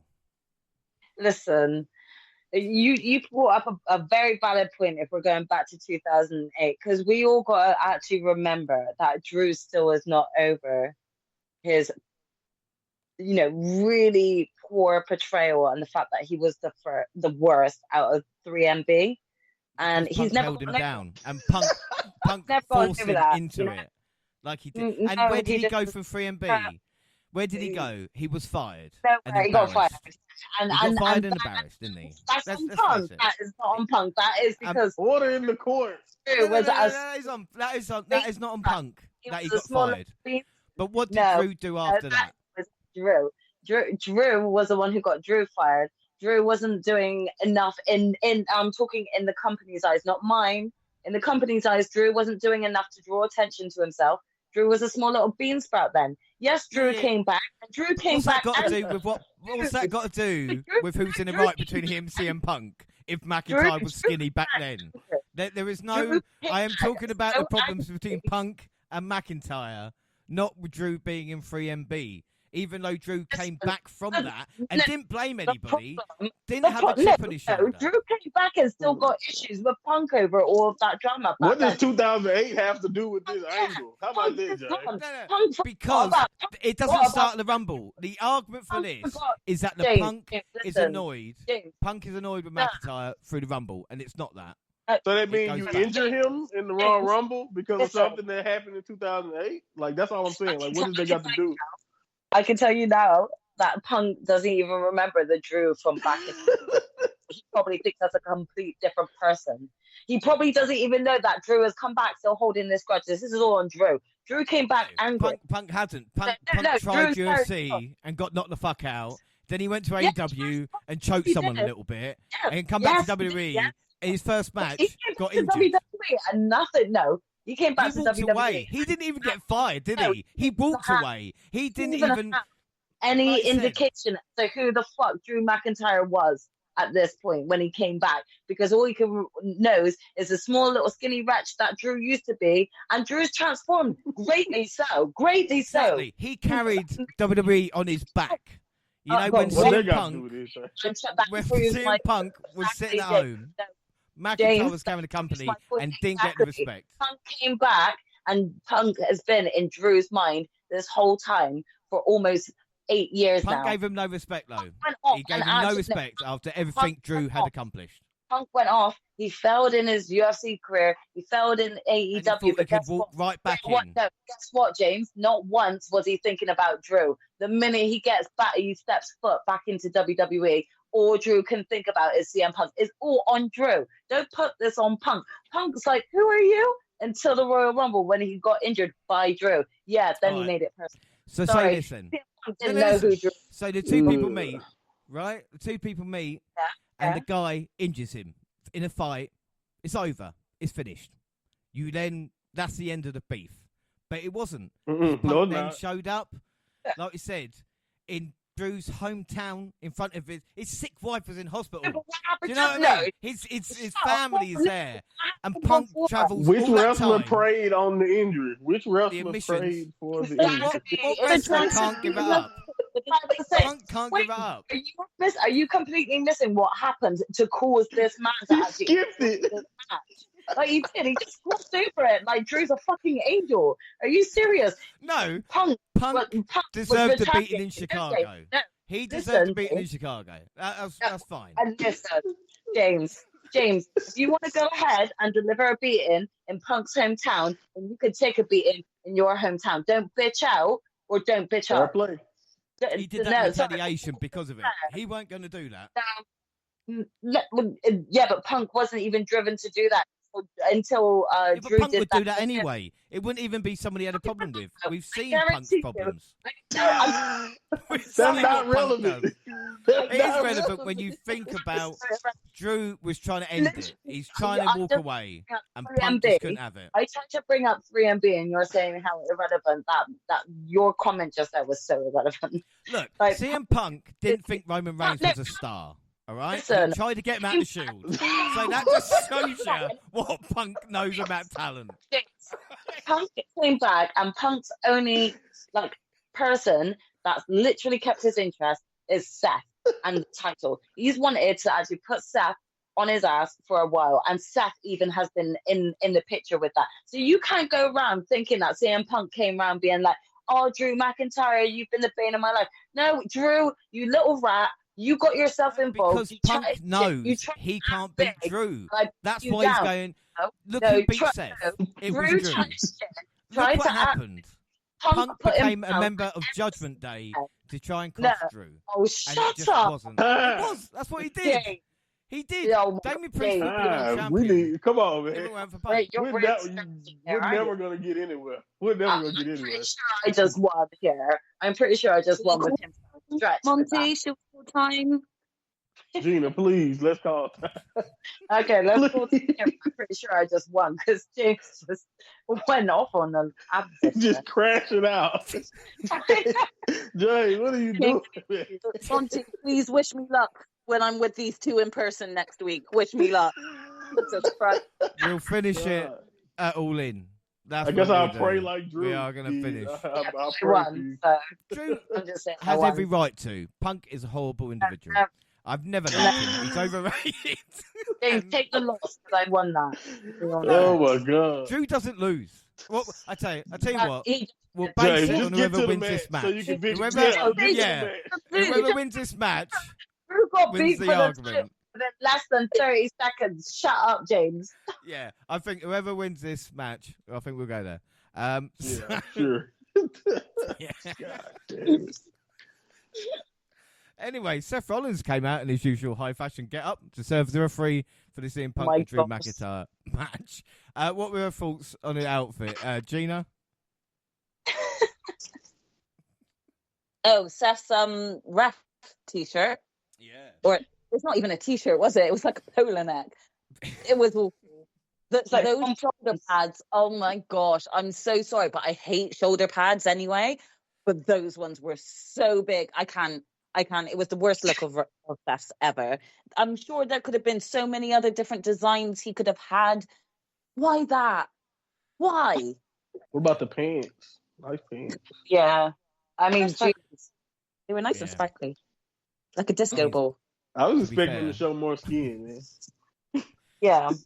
CM Punk looked like a cunt as well. I don't want to say anything. Like he was in Saudi Arabia. Punk called them Sabu pants. Anyway, McIntyre said daggers at Punk as he made his entrance. Rollins gave both men some instructions before calling for the bell. The crowd was going wild as they started trading hands, giving a big fight feel. We weren't trying to have a technical contest, they were trying to hurt each other. They threw and swung each other onto anything, and it looked like it would cause pain. McIntyre brought a chair into the ring, but Rollins prevented him from using it. Punk rebounded and began building momentum. When Punk saw Rollins had picked up his bracelet that McIntyre dropped, he got angry. They traded some harsh words, and the best in the world ended up hitting him with a GTS. Fucking idiot. McIntyre hit Punk with a low blow. That is payback for what happened at the Clash. Thank you very much. And hit the Claymore to get the victory. And then, for bonus, picked up the bracelet and left as a happy man. My word. Monty, what were your thoughts on this? I loved it, man. It was just awesome to see Punk in this spot again, in a one-on-one situation. A guy like Drew, who's legit, and they like you mentioned, they went at it. I saw some people who had certain things to say about it. Other than Punk being tired, though, I thought this really was good.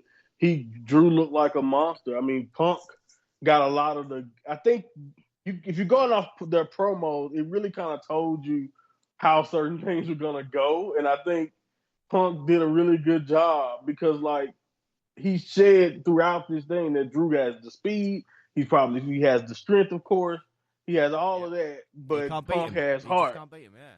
And the reason and the way that Punk went through it, do you want to go ahead and tell everybody who you picked to who you picked to win this match? Yeah, that's what I thought. Shut up. Anyway, like I was saying, Punk expressed, like I said, that a lot, like you mentioned, that his advantage would be his heart, and I think all of his offense, if you look at a lot of the stuff he got in, was him making comebacks and just fighting through all the adversity that Drew was throwing him through. And Seth was a great. I don't know why Seth was, like we mentioned, why Seth even need to be here, other than the fact that Seth was getting a kick out of them beating the hell out of each other, and he was ignoring certain things that a regular referee wouldn't. And of course that when he finally got involved there, but come on now, like as much as I get the pageantry and I understand why we including the bracelet in this. Why would Seth put that bracelet on and expect Punk to not? Like again, it's hard for me to believe that you're not in on it because Punk is not going to be able to focus with someone else he doesn't like has the bracelet. Like just sweep it out of the ring. If you're gonna pick it up, put it in your pocket. Like it was so many ways you could have avoided what ended up happening. So that's like my only little critique of Seth. But I didn't mind him there, especially when they put out the footage after the match of some of the stuff he was actually saying to them. And like when he was missing counts, he told Drew, "You never beat anybody with an overhead suplex." Like that's hilarious. Like again, I love that element of it, but I think me and you agreed already, James, that Seth didn't really need to be here. But I do understand the dramatics, and of course, to kind of go into playing into the bracelet story. I saw some people just angry that a bracelet got on the Punk skin. He should have been more focused on Drew. But I think if you're complaining about that, you're missing the entire point. What if everybody's been saying this entire time about Drew? What is Drew's biggest problem? The reason why he's not a world champion right now, he hasn't been focused on one thing at a time. He's been blending his focus. Yep. He's been blending his focus, and I think the main thing is what happened to Punk is, and that's what I love. That's the only thing I really got a kick out of at the end was the main thing that Punk has been criticizing Drew for. The main thing everyone has noticed about Drew is what ended up costing Punk is blending his focus and taking things too personal and not focusing on just winning the match. Because at the end of the day, I don't know if winning was important to him at that point. It was more so just about beating up two guys he didn't like. And that led to him losing. So I think it was just expertly done from that perspective. I still kind of stand by my original pick because it was still hard for me to believe that Punk would not win his return into a one-on-one setting. But hey, we're playing the long game here. I think we all can see that this is something that won't be done, especially since Drew can't leave the damn bracelet alone. So it just lets you know Punk will not leave him alone. But yeah, this is a great though. I really got a kick out of this match. And other than Punk being dead tired, which was hilarious to kind of watch, because you can tell the ring rush, like you like, damn, he's really pushing himself to get this diving elbow off. But other than that, which expected, because Punk hasn't wrestled one-on-one in a long time now. This is good, and I'd love to see where we go next from here with everyone involved now, because at the time before we found out what we're gonna find out later, Stealth is also now more involved. And Jaxie, you missed the SummerSlam quiz, which some people were calling a SummerSlam quiz. Unbelievable. So I've got a bit of trivia we talked about. Jaxie, when was CM Punk's last singles match? Just in wrestling, not in WWE. What was the question? When was CM Punk's last singles match? Was it against Joe? It was in against AEW? Joe. It was in AEW. Yeah. No, against Joe in AEW. Yeah. It was. And he Joe. What didn't Joe win the belt off him? I can't really remember. Because we got the things afterwards, didn't we, about Punk fucking up Jack Perry and all that shit. So, Yeah. but again, you wanted to change your prediction. You know, Yeah. this is So, the big thing. you know what? Can I just say this was right? Let me just quickly explain. So I was out. Out. What to be? Yeah, I had pre-made plans that I had to fulfill. So I'm getting to a regular update from Gina, and at this point, she's like, the boys are making a very good point in this discussion regarding Punk v Drew, and I was so confident. Before I'd left to go out, I had spoken to her on the phone, and I was talking to her about my predictions and just saying how confident I was going to get a clean streak, because my original response actually was Drew. That was my original. Like, I still actually, even in my notes, because if I'd gone out, my original notes still say Drew, because that was my original choice whilst out. Okay, I'm getting updated, and I succumbed to the peer pressure, and I begged whilst she's still on the pod, texting her, begging to let James let me change my answer. And this is the one time, James, I wanted you to go, no, she's got to stay. Why couldn't you say no?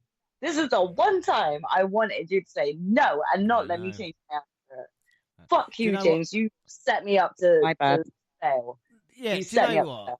I cannot believe, Gina, you speak to Jaxie outside of the podcast. I'm shocked. Like, I thought we were all together on this, but I needed I don't know. someone to console me after Monty just rinsed me in our debate. Okay, I needed some consoling. Yeah, I need to go back and listen to this because, Sis has told me how Monty absolutely rinsed her, and Monty just destroyed. Yeah, it was horrible. I can't wait till he faces you next time. It's going to be great. Oh my gosh! Wait, let me have the advantage here. Have the advantage. Monty is a good speaker. Okay, he has a way with words. So I've been told. Says someone who's never beaten me, by the way. Yeah, he's around. Lose every time. To be fair, you have done like 200. You just struggled with Jackson. Yeah. You just struggled with Jackson. Oh, hear what he's saying, Jackson. Anyway, right, let's get. We all know. But yeah, I very much I'm going to stand by my decision. I succumbed to the peer pressure and I went the wrong way. But my original answer was Drew. And I want everyone to know that because I still actually have that written down. When you were out, were you drinking? Yes, a lot. I was so drunk by the time I got... PSA kids, don't drink. There you go. Yeah, do not drink and then let your sister influence your choices and your original decisions. Stick with them. You just get influenced by everybody. So you make predictions and then everybody just influences you. That's three people you blame. Peer pressure. Well, the bloke on the street said, go Logan. Like, oh my god! Oh my gosh! I this crack. I mean, I'd say where'd you get it from first. I'd ask where'd you. Anyway, interesting thing, Gina. I'll bring you into this one. Two things. First off, no Future Shock. They did tease it, but I think they were going. Do you know what? Let's not play with fire. No chances. Right. And also, Seth recovering quickly from the GTS. Did that surprise you a little bit? Because I was like, I thought that was a finishing move. Good point. Yeah, I mean, I'm sure that Punk was really pissed by that because I'm sure he would want his GTS move to be one that people don't kick out of, you know? So the fact that Seth kind of, shook it off like it was just a bitch slap, I'm sure that pissed Punk off even more. And the other thing I liked as well is he didn't need to do it, but Seth Rollins copied the Shawn Michaels count from SummerSlam 97, stopping just, after the second, going into the third. But all in all, not a bad... I don't know, maybe I was expecting too much. I think maybe that is my problem. So we'll do scores out of 5 for that one. Monty, what are you going to give it? I am wondering what the hell you were expecting to now that you say that. But anyway, I'll give it 4.25, man. Like Punk wearing Bret Hart colors, They love their little callbacks. So yeah, I really was into it. Gina? I'll give it a 4.5. I will say that I was also just as annoyed at the fact that Punk let something so small and trivial like Seth just putting the bracelet on himself distract him from this match. You know, I'm so annoyed at him, but I'm also kind of like, right, this is how they're going to kind of prolong this storyline more between the three of them. So yeah, 4.5 is good. Yeah, if this story doesn't end with Drew reversing over Larry, then it's not worth it. Do you know what I'm saying? Like that's got to happen at some point. Jaxie, score? Yeah, I'm giving it a 4.5 as well because I was just quite invested by the end of the match. I think all three men just like really did well in telling the story here, so I was invested. I'll give it a 4. Well, predictions. I'm shocked the three of you would go against Drew McIntyre. You know, I mean, it's just unbelievable. I mean, I didn't, but I mean that's a different reason. That's nothing to do with that. You know, I mean, it's just like WWE and Triple H booking, isn't it? Is Drew McIntyre's biggest win is overshadowed by another feud? Don't get me started. But again, not a bad match, 4.5. Predictions, no perfect score, all Drew. So Gina Jackson 4, and me and Monty on 3. And it was at this point, Jaxie pointed out Miz was nowhere to be seen. Which again was a great point because we were like, yeah, where the fuck is he? He's meant to be the host. And we just didn't see him, did we? The whole time. Priest What? said sorry, and so does Balor. Finn says Judgment Day comes first. So we get Damian Priest versus Gunther for the World Heavyweight Championship. And again, I said about the Drew Punk match, I weren't sure what I was expecting. And in this one, I didn't expect it to be as hard hitting. Both men brought it really early, and I think it was the best Priest has looked. Because he was a babyface in this one, there's no doubt about it. And matching up with Gunther for every single chop. And this was a great match between the two. And the most shocking part of it, of course, was when Priest looked to have Gunther beat, and Finn Balor come out and put Gunther's foot on the rope. And again, I don't know about you guys, but like back in the day, the big screen wasn't really used. But when Priest kind of saw the big screen and worked out Finn, I mean, Gene, at that point there, we were like, oh shit, Finn's actually done it. And then when Priest found it and grabbed Finn, we were like, he's in fucking trouble now. Yeah, man. I mean, I had a feeling something was going to happen like this, but even just seeing it happen, you know, you can't help but scream at the TV like, no, you idiot. Like, why would you do that? And I just felt like the betrayal personally. You know, I've become so invested in Damian Priest, and like you said, this was probably one of the best matches, like the best looks that he's had in a match, and I think he's elevated himself so much. But just to see that happen, God, it was wounding. I was so gutted. I actually felt like he did it to me. Well, this is the funny thing. You know, we don't know what Judgment Day mean. And then it happens like that. You go, oh, fucking hell, it is coming towards the end. But so was the match in itself, as Gunther didn't let Priest up. And I think he hit powerbomb and then basically put him to sleep. You know, and again, maybe it's the right way of doing things with Priest not getting pinned or actually submitting. But you have got a new World Heavyweight Champion. And I just want to address that first before we get to Judgment Day issue. And Monty, Gunther becoming the first NXT UK champion or star to win the men's world title. I told you it was worth it. Was it any doubt? No, I mean, really, was it really any doubt? Not so much this match, but just like in Gunther and becoming world champion. I think he's obviously one of Triple H's favorites, and he's deservingly so. He can make the argument. He's one of those rare guys, and I'm not trying to say Roman don't deserve to be in the same breath as Ospreay or some of the greats that people recognize in hardcore wrestling. But like I said, people who hate WWE or claim to hate WWE watch Gunther's matches. Doesn't matter who he's fighting, and that's just how good Gunther is. He's respected in every wrestling circle. Hardcore wrestling fans, the casual, the people who appreciate WWE more. those people love Gunther, and it's because again he's authentic, he's legit. He makes it feel like every fight, every match, every big match he has, it feels like a big match.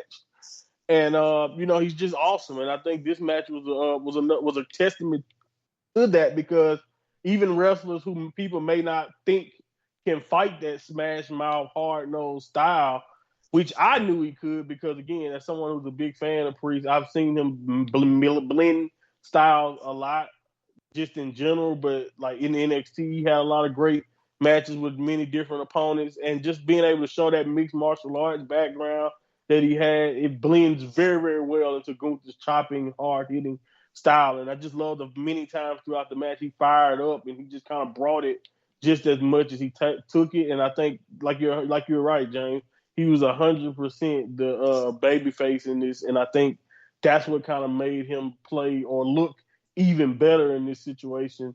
And I think even the finish, I think having him power out of the choke, but then instead of being so incensed at Balor, because again, if you remember earlier, or if you remember once before, what kind of ticked him off was Gunther kind of going after after Finn, or going after someone he considered close to him.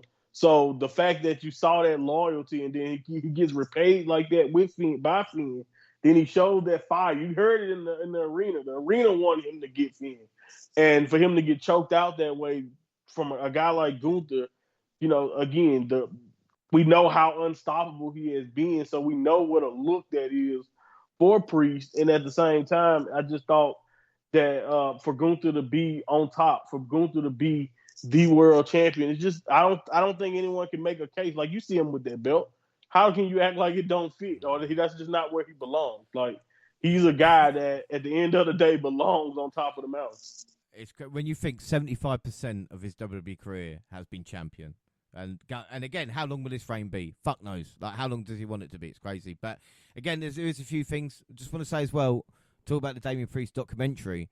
I mean, these two guys give hope to any overweight wrestler on the independent scene at this moment in time. If you look at how Gunther and Priest started and what they look like now and where they're going to finish, there is no doubt that these two guys are main event stars, and Jaxie, I did mention you on the pre-show as well, actually, because we talked about Priest and Gunther when I was talking about how much you were digging the kind of build-up between the two. And again, the match really showed that, which, again, I was a bit surprised coming off Punk and McIntyre, thinking, that's what that should have been.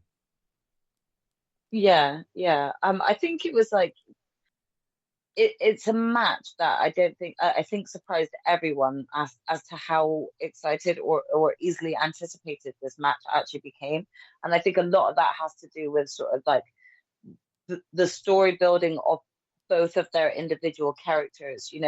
Damian Priest coming sort of into this semi-leadership role within the Judgment Day, taking over, like kicking Edge out even way back then, and to the space of time that he's gotten to now. And then you even compare sort of like what Gunther has like sort of risen up to become.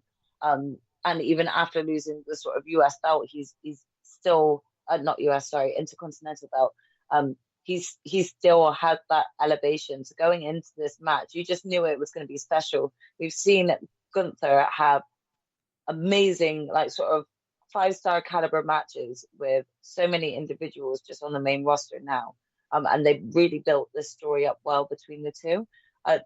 They both looked incredible against each other. And I think Monty brought this up earlier, but I just want to reiterate, like, I really enjoyed the finish in how, like, it wasn't sort of a tap out. It wasn't a full-on pinfall, but it was, Damian Priest, showing that like his ultimate weakness was like his care for who he considered family, just to ultimately go and betray him like that. Like, everyone felt betrayed. Like my sister said, she took that personally. It was almost like Finn did that to us, like watching that on the monitor, and then watching Damian Priest watch that on the monitor.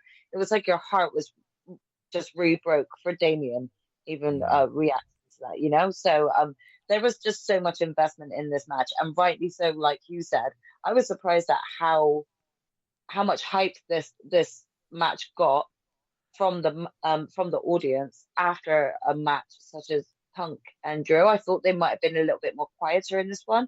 I didn't feel that at all. There was so much excitement in the arena during that whole match, and I think both men deserved it. I think they both looked great. Yeah, and I don't think I've seen Gunther take a beating before he dishes one out, if you know what I mean. Like, Priest was bringing it, and Gunther was like, okay, now I have to kind of up my game. The fans stood up when Finn arrived, and the execution, again, was excellent. But Gina, as we know now, for what happened at the start of the show to what happened in this matchup, the Judgment Day, as we knew it, was no more. And again, when you think about where it was, you know, even we saw Dom join at the Clash to where it is now, you know, and it kind of one of Triple H's crowning achievements, it seems. Oh yeah, definitely. Again, when Judgment Day first started, a lot of people didn't think that they were going to last, and especially when they got rid of the person who actually started the show, which was the group, sorry, which was Edge or Adam Copeland. When they got rid of him, you were like, yeah, this group is just going to be done for.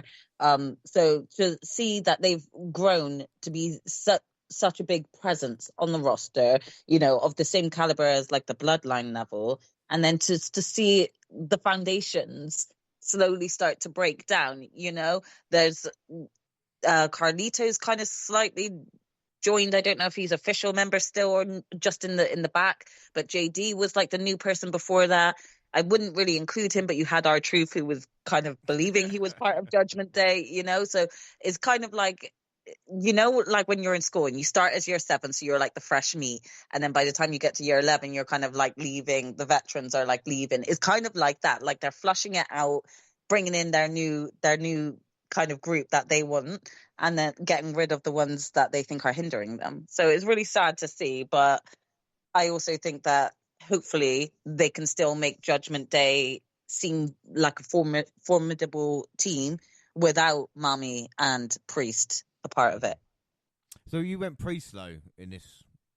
So I did go Priest. I'm not gonna lie, I'm a bit biased. I haven't had Ricky Starks on my screen for a couple months, okay? So my heart has been with Damien. I couldn't go against him. So I thought it was my dick, okay? And I just shouldn't have. No, bad dick.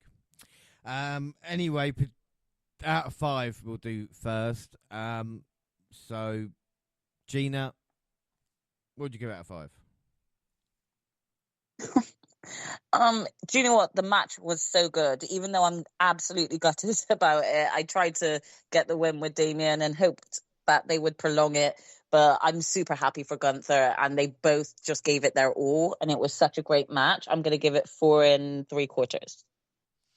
4 3/4, Jaxie.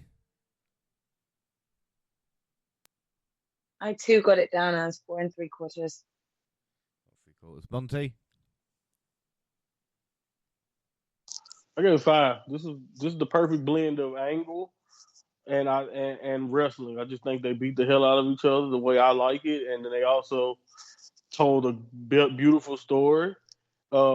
Just last year, I remember Finn was fighting Seth Rollins, and Damian Priest cost him. So I did kind of think that this just kind of played out perfectly in that regard, you know, even though we know they stuck it out. And then you have the element that at the end of the day, everybody wins. Like Gunther's reign, even if people realize that Judgment Day was helping, I mean, Damian Priest's reign to me now has solidified him as one of the top baby faces in the company. That's a W. I don't think anybody really knew that that's what we would be assuming would be the outcome. And then we still get Gunther on top while making Priest a bigger star, setting up him and Finn for the future. And then we still get Gunther as the new dominant champion for however long that be. So I think 5 stars is the way I'm going to go with. This is the best match of the night by far to me. It is the best match of the night, I would agree. I'm going to give it 4 3/4. Predictions, we want Gunther for Gina. So Jaxie on 5, James, Gina and Monty on 4. Ms. Truth said there's 57,791 people there. All right. Waller and Theory interrupt to get chairs to the back, and Austin gets a choke slam and a 555 knuckle shuffle. If that's not a fuck you to the old man, nothing is. Main event time, Cody Rhodes versus Solo Sikoa, Undisputed Championship. Solo came out alone for his Bloodline Rules match. Rhodes, Lowell Dog Pharaoh accompanied him from his bus. Arn Anderson gave him a pep talk before he made his way out with a special skull mask. That was his tattoo. But Jaxie, come on, how cool was that with Arn Anderson? Didn't we think we knew it was going to happen? He's going to get his Glock out. Yeah, I mean, I'm not gonna lie. I actually freaked out a little bit. I was like a little girl, and I was shouting, "Arn, sir, Arn!" I literally thought he was gonna get the Glock out. I was shouting, "Is he gonna get the Glock? Is the Glock coming?" And it didn't come. It's fine. We're happy to wait on it. I was just really pleased to see him on WWE TV with Cody. That was a really sweet moment. I didn't expect that, and I'm so glad we got that scene. It was such a feel-good moment, you know? Right down. And the match started, relatively simple exchange. It wasn't until Rhodes hit us as I dive outside that business started to pick up. Once the Bloodline interfered, Randy Orton and Kevin Owens showed up to even the odds. They chased away Tamatonga and Tangaloa, but they left Jacob for two to save Sikoa from taking the third Crossroads in a row. And the American Nightmare kicked out after being put through the announce table. Out of nowhere, well, I say out of nowhere, everybody fucking knew it was going to happen. Roman Reigns' music with the longest fucking intro to an actual music, to begin. But Roman Reigns did get a massive pop. He walked to the ring calmly and took out Sikoa with a Superman punch and a spear. Rhodes and Reigns traded a look before the champion Crossroads for the win. Jaxie, what do you want to talk about?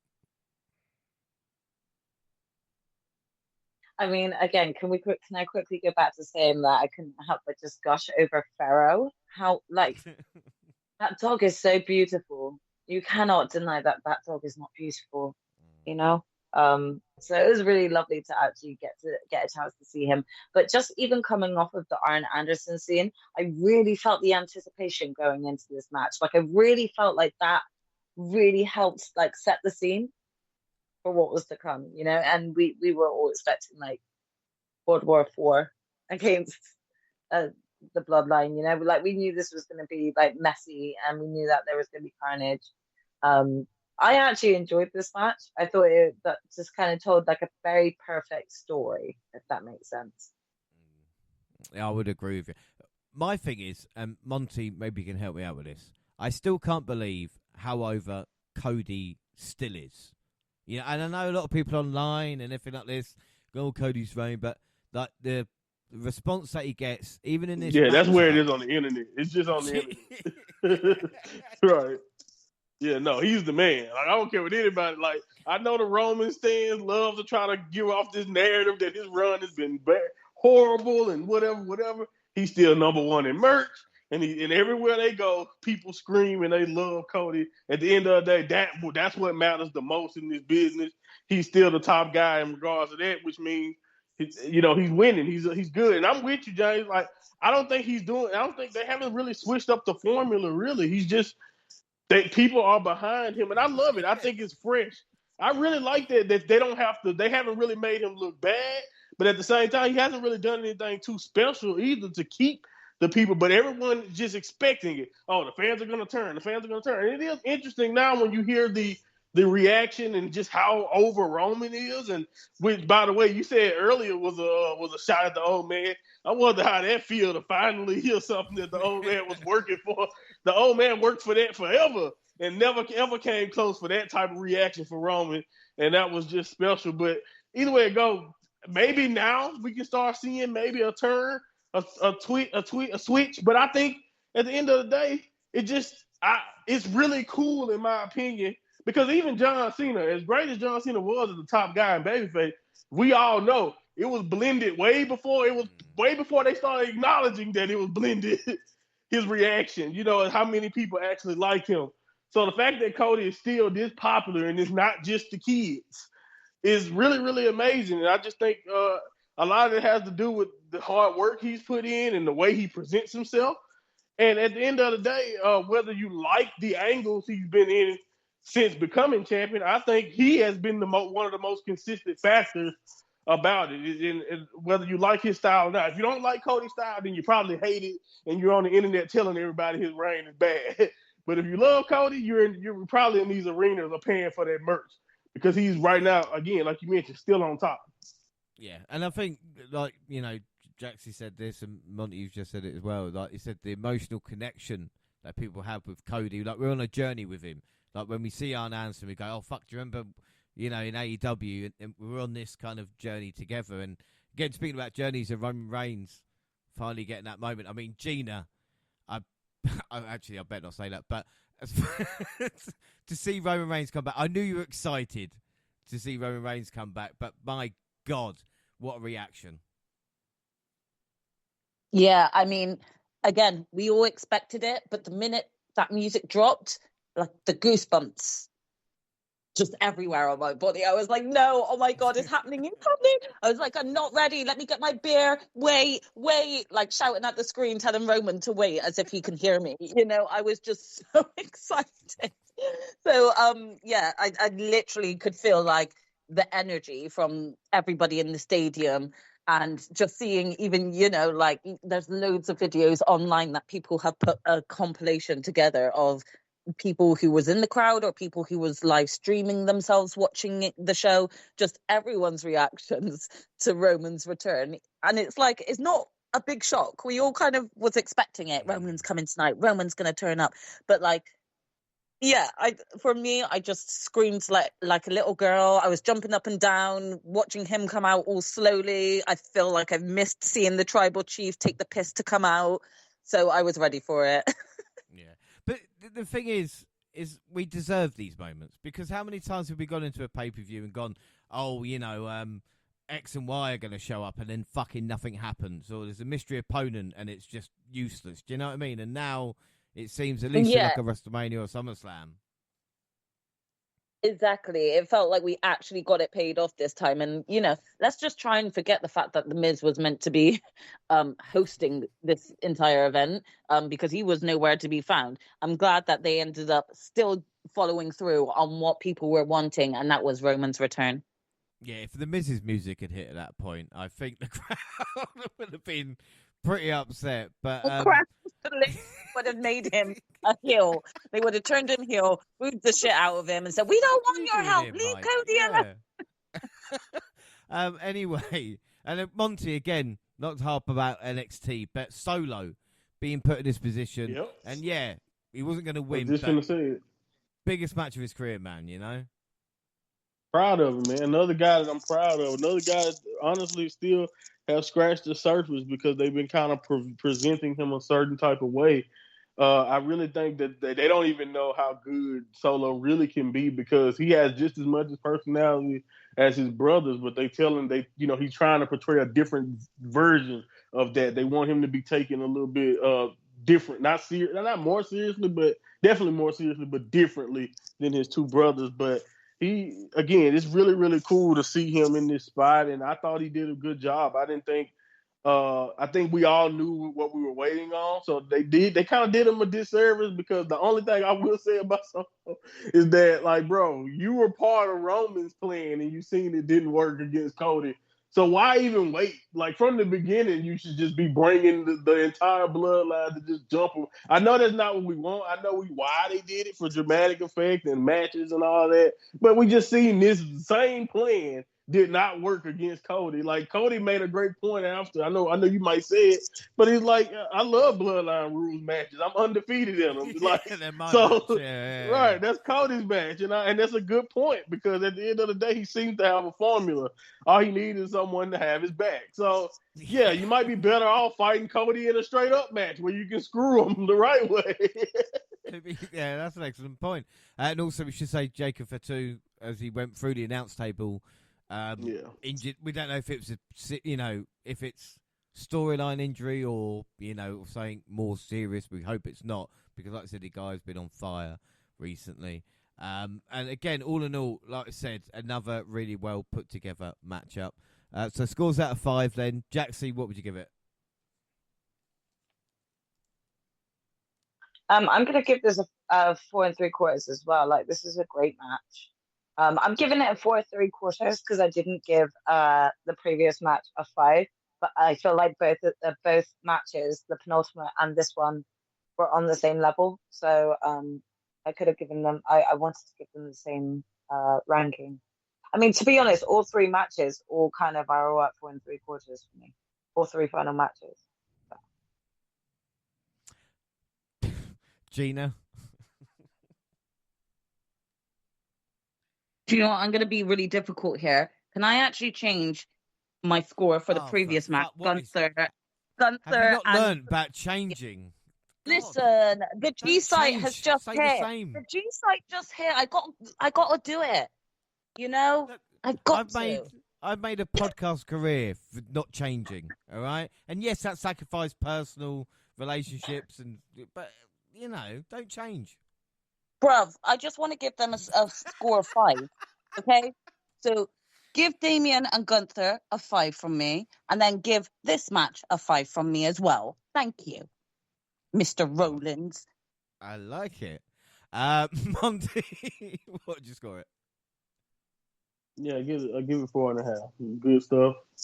Love to see Roman in this spot. Can't wait to see where they going from here as far as Roman being a babyface again, man. It seems so weird, you know. The entire life of my career on this show with you, James, Roman was presented a certain type of way. So it's gonna be cool to see. Does anything change? You know, is he just gonna be the tribal chief that we like now, and we forget that he was a manipulative, power hungry bastard for 4 years? It's crazy because he was champion up until Mania. Do you know what I mean? Right, exactly. We've had nothing different, and now it's like it's changing. Oh, I don't like it. Well, I am anyway. But again, final scores, predictions. I mean, I'm going to give it 4 3/4 out of 5. Final scores, we want Cody, so it means Gina, James, and Monty on 5, and your winner is Jaxie. I haven't said it so long that it was difficult for me to say, but congratulations. Yeah. Is this WWE? What? I think this is my first WWE win of the year. I actually think this is my first win of the year, and I'm so happy. Well, if only we had a prediction league. Oh, look, we do. No, it's Wait, your second, all right? Second on. You have to always rain on my parade, James. Well, you should listen. I don't do this because I like the sound of my own voice. You said no. You always say congrats to Gina, but then like with me, I said congratulations. That was like really fake, but fine, I'll take it. Oh, fucking hell. Well done. Well done. Thank you. I'll take that win. It could have been a clean sweep if it wasn't for peer pressure. So, to all the audience, I'm just letting you know I got peer pressured into using Punk. I should have gone with my original choice. Well, you're still on 2 with Gina, and Monty and I are on 4 with WWE. So, again, well done. That's all I'm going to say. You know, but could have been that. I'm going to take that. I'm happy with that win. Overall, then. So, who should I start with? Jaxie, I'll start with you. What is your match of the night, and who's your MVP? I'm going to go match of the night is Gunther Damien. I'm going to have to give my MVP to Braun Breaker because I didn't see him winning the title like that, and he just came in. He kicked ass. He took names and he left. You know, so yeah, he gets MVP. Good choice, Gina. I'm gonna go Damien and Gunther for the match. MVP. I'm gonna give it to Nia.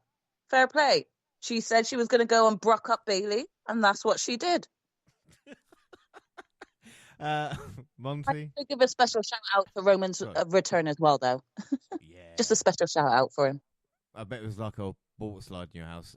Monty, we're gonna give it. Tribal chief. I hate to be that guy, but I'm not really surprised that you got that. I'm not surprised that y'all missed the boat on the true MVP because there's only one person who could be the MVP of this entire show, and that's Dominic Mysterio. I mean, you walk in somewhere with Rhea Ripley and leave with Liv Morgan. You walk in with Rhea Ripley and leave with Liv Morgan. Come on, James. Come on, James. You walk in with Rhea and leave with Liv? Yeah, no, do you know what? He was a strong contender for MVP for me. The reason why Baker. No, the reason, let me explain. The reason why I've gone Braun Breaker is because I've gone MVP out of a wrestling caliber, not a Oh, no, I'm not. I'm just That's dismissing everything other than logic right now because he walked in with Rhea and left with Liv, yeah. I and mean, he got a wife at home. She can do all the boring stuff, and then you get the awesome job. It's just an awesome job. It's just and jealous he's of got a Dom. mullet, and he's got Yes, a mullet, a mustache.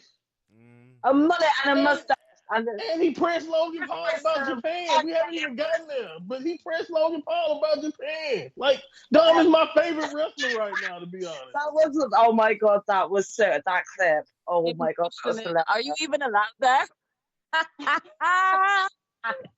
Brilliant. Logan was Dom, so. I'm a Dom Mysterio fan. I'm a Dom Mysterio stan right now. Like, I'm hoping the next half of the year he goes all pretty much undefeated, other than like Priest 1-on-1. I doubt he will, but I'm just saying. I'm rooting for Dom. But yeah, and my match of the night is obviously Gunther and Priest. Yeah, and then scores out of 10. Gina, what would you give it out of 10? Do you know what? I'm going to give it an 8.5. Jaxie? I know I scored like the match is like a little bit low, but I'm actually going to give this overall presentation 8 3/4. It would have been a 9 if it wasn't for the fact that you gave us a pointless 3-hour pre-show. No, it's not. It's because you didn't get a perfect score, isn't it? Like, you always vote higher the ones that you win. Come on. Shut up. Let's not forget that I won. I don't need to actually prove anything. Stop being such a story. You're seeing her next week. Shut up, James. I will blacken your eyes again. I am going to get fucked up. It's going to be funny. Don't Monty, I'll live stream it for you all, okay? honestly, you can see it. Follow us and watch me get the shit kicked out of me by Jaxie on YouTube, Facebook. Anyway, Monty, what would you give it out of 10? I mean, I give it a 9. The worst thing on here wasn't even bad. I just wanted more of it, so I can't argue with that, man. I give it a 9. Yeah, I gave it a 9.5. Obviously, my match was Gunther and MVP Drew McIntyre, of course. But it was a really good SummerSlam. Was it better than WrestleMania? Not sure. Anyway, press conference and the post show. We get Barrett, Rosenberg, Biggie, and Jackie. The competition team's still there, and they said they did a good job. Nothing like patting yourself on the back. Biggie says the bracelet isn't actually his wife and dog. Well done, Biggie. You're on my side. We see Nia Jax and Tiffany Stratton. Of course, they thanked Triple H, and Jax spoke highly of Lyra, and Stratton spoke about a friendship with Jax, and basically said that Nia picked her out and said, I'm going to look after you, which, again, just makes this seem so much nicer. McIntyre joined the panel. Wade loves it. The tears of Punk fans. Drew wants a beer and calls Punk a prick and tells him to go back to rehab. CM Punk screwed CM Punk, and good guys always win. It is true. Gunther was interviewed. He's here if people want him. LA Knight, he said he doesn't give up. 2023 was foundation. 2024 is building his legacy. Cody spoke about the importance of his dog. And, of course, about the Bloodline Rules match, which Monty mentioned as well. And talked about an eventual match between him and Roman. Braun praised Sami Zayn, and then Triple H was just like, look how well we did. But again, Monty, what I like about it is that it kind of, I mean, don't get me wrong, do I want an extra hour and a half after a 3-hour kickoff and a 4-hour main show? Probably not. But if you're watching it as like an all-day event, it's a nice ender to it, if you know what I mean. Yeah, like I said, I don't really ever watch the kickoff, but I do love the post show because, like you said, when you're riding that high, especially if you like, I'm fortunate enough to be on this side of the world, so I watch it. I'm most likely watching it and having plenty of time after that night. It's usually late, but not too bad. Nowhere near the compare to what you guys got to deal with. So when you're watching it all in one night sitting, sometimes, especially when the show is good, and like with the Roman hype and just how good he looked, and the pictures you have of Roman that was circulating after the show of him kind of pointing at Cody. So now everyone's thirsting for maybe that eventual clash at some point. The interviews are great to me to just kind of wrap, like you said, put a nice bow on this event. Like Drew and, oh my God, Wade Barrett. I don't know who worse. You and Wade Barrett would be insufferable after Drew wins. Like Wade, oh my God, he is just as bad as what James gives you on this show for Drew McIntyre. Like, I'm surprised Punk just ain't slapped Barrett out of nowhere just for nothing. Like, just for like the type of boom. Well, Nexus. You remember the core? Anyway. Hey, Ezekiel Jackson was going to be a big star. Let's not debate that now. But yeah.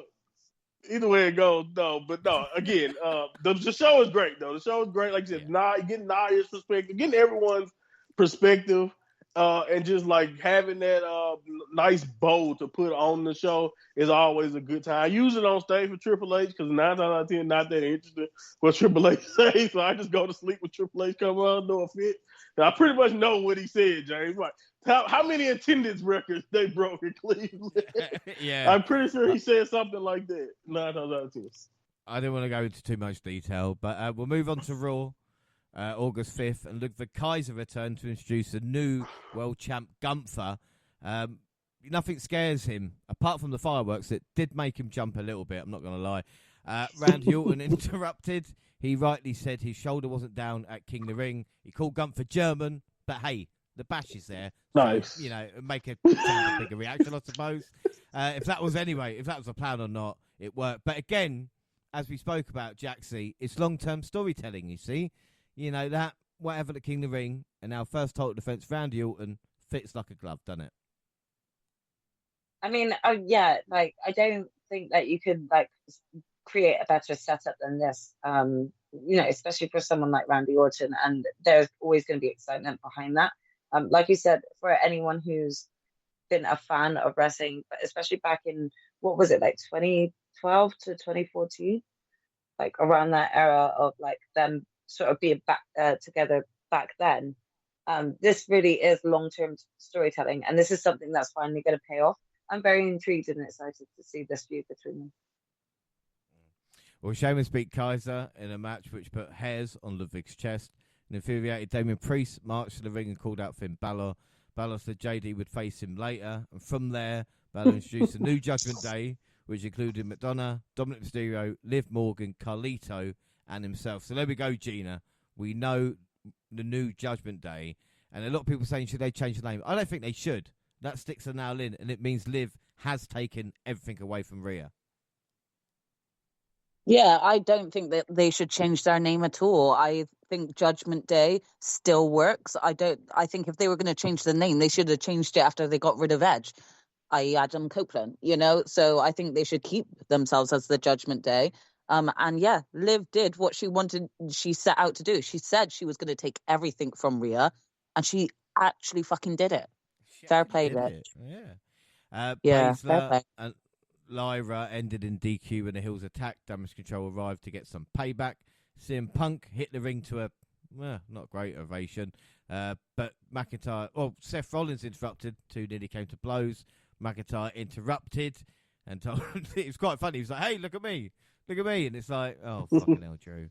But anyway, Punk took off after the Scottish Warrior. Yeah, just Drew inserted himself where no one was thinking about him at all. And he still had to come out and try and make himself relevant. Just saying. Yeah. Anyway, Punk took off after McIntyre, but Bronson Reed paid off his threat to Raw General Manager Adam Pearce to make a name for himself by attacking Seth Rollins inside the ring. He delivered 6 consecutive tsunamis to Rollins, repeatedly driving the air at the former world champion, man. I mean, Monty, fuck me. You know what I mean? Like, this is how you do it, man. Yeah. This is how you do it. Like, I've been waiting on them to, like, I know you mentioned it. I know all of you guys got to see him as Jonah in the G1, and ever since he kind of signed back, we've just been waiting on them to finally present him in the monstrous way that Bronson Reed deserves. And I think this is the right way to do it, man. You take out a world champion caliber guy like Seth Rollins in that manner. Come to find out after the fact that it's a legit injury to Seth before all of this, which is crazy. He came back for that one match. Yeah. Hey, I'm injured. Just hit me. It reactivated the knee.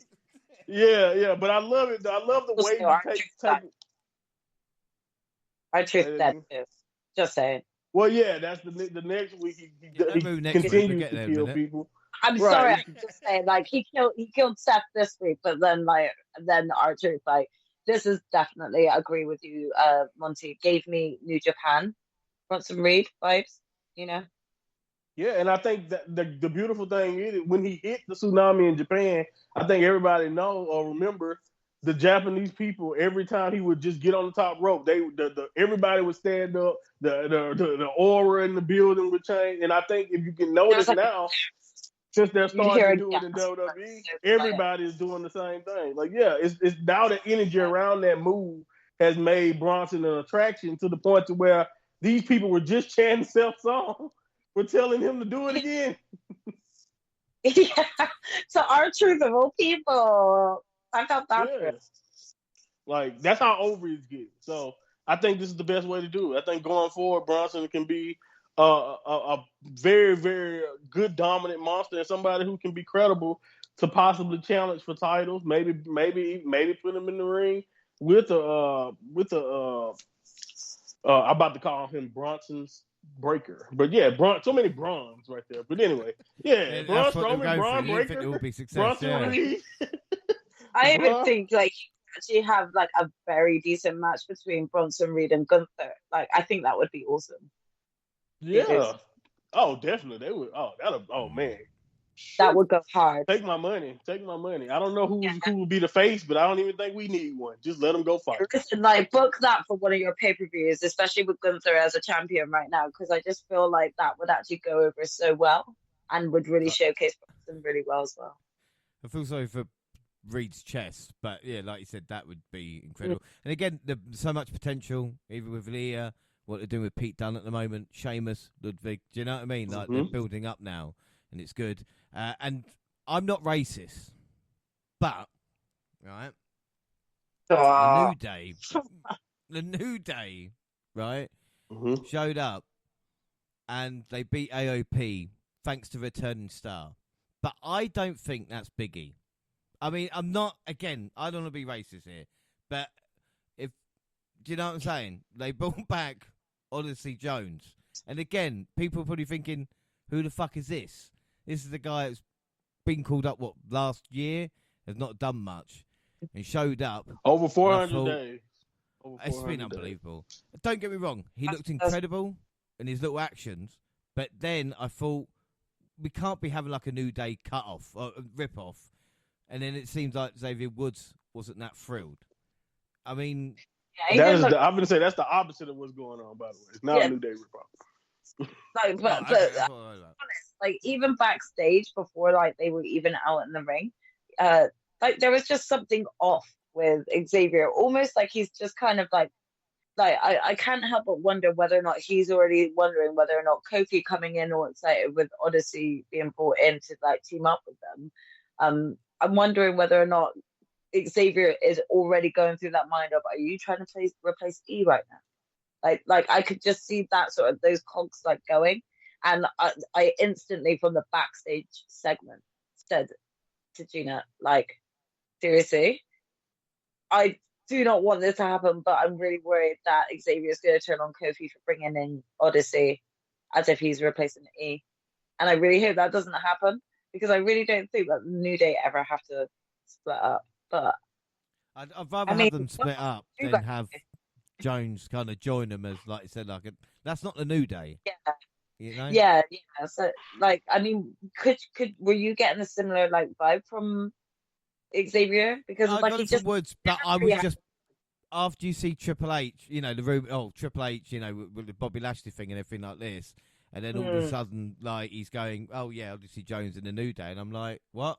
But again, if they're building towards Woods and that, but I think that's the story. I think first of all, Cross has this thing, especially the internet. The people who love Karrion Cross, by the way, he has a fan base out of this world. You wouldn't believe it. Anyway, like people love Karrion Cross on the internet. He has a thing where everybody he does something with turn. So that's what they're kind of leaning into with Xavier. Xavier's body language has been incredible. It looks like he is very conflicted despite what he's saying. I don't know, man. I'm even interested in the whole swerve that Kofi turned on him with Odyssey being the muscle. I wouldn't even be mad at that. Like, that'll be a complete swerve.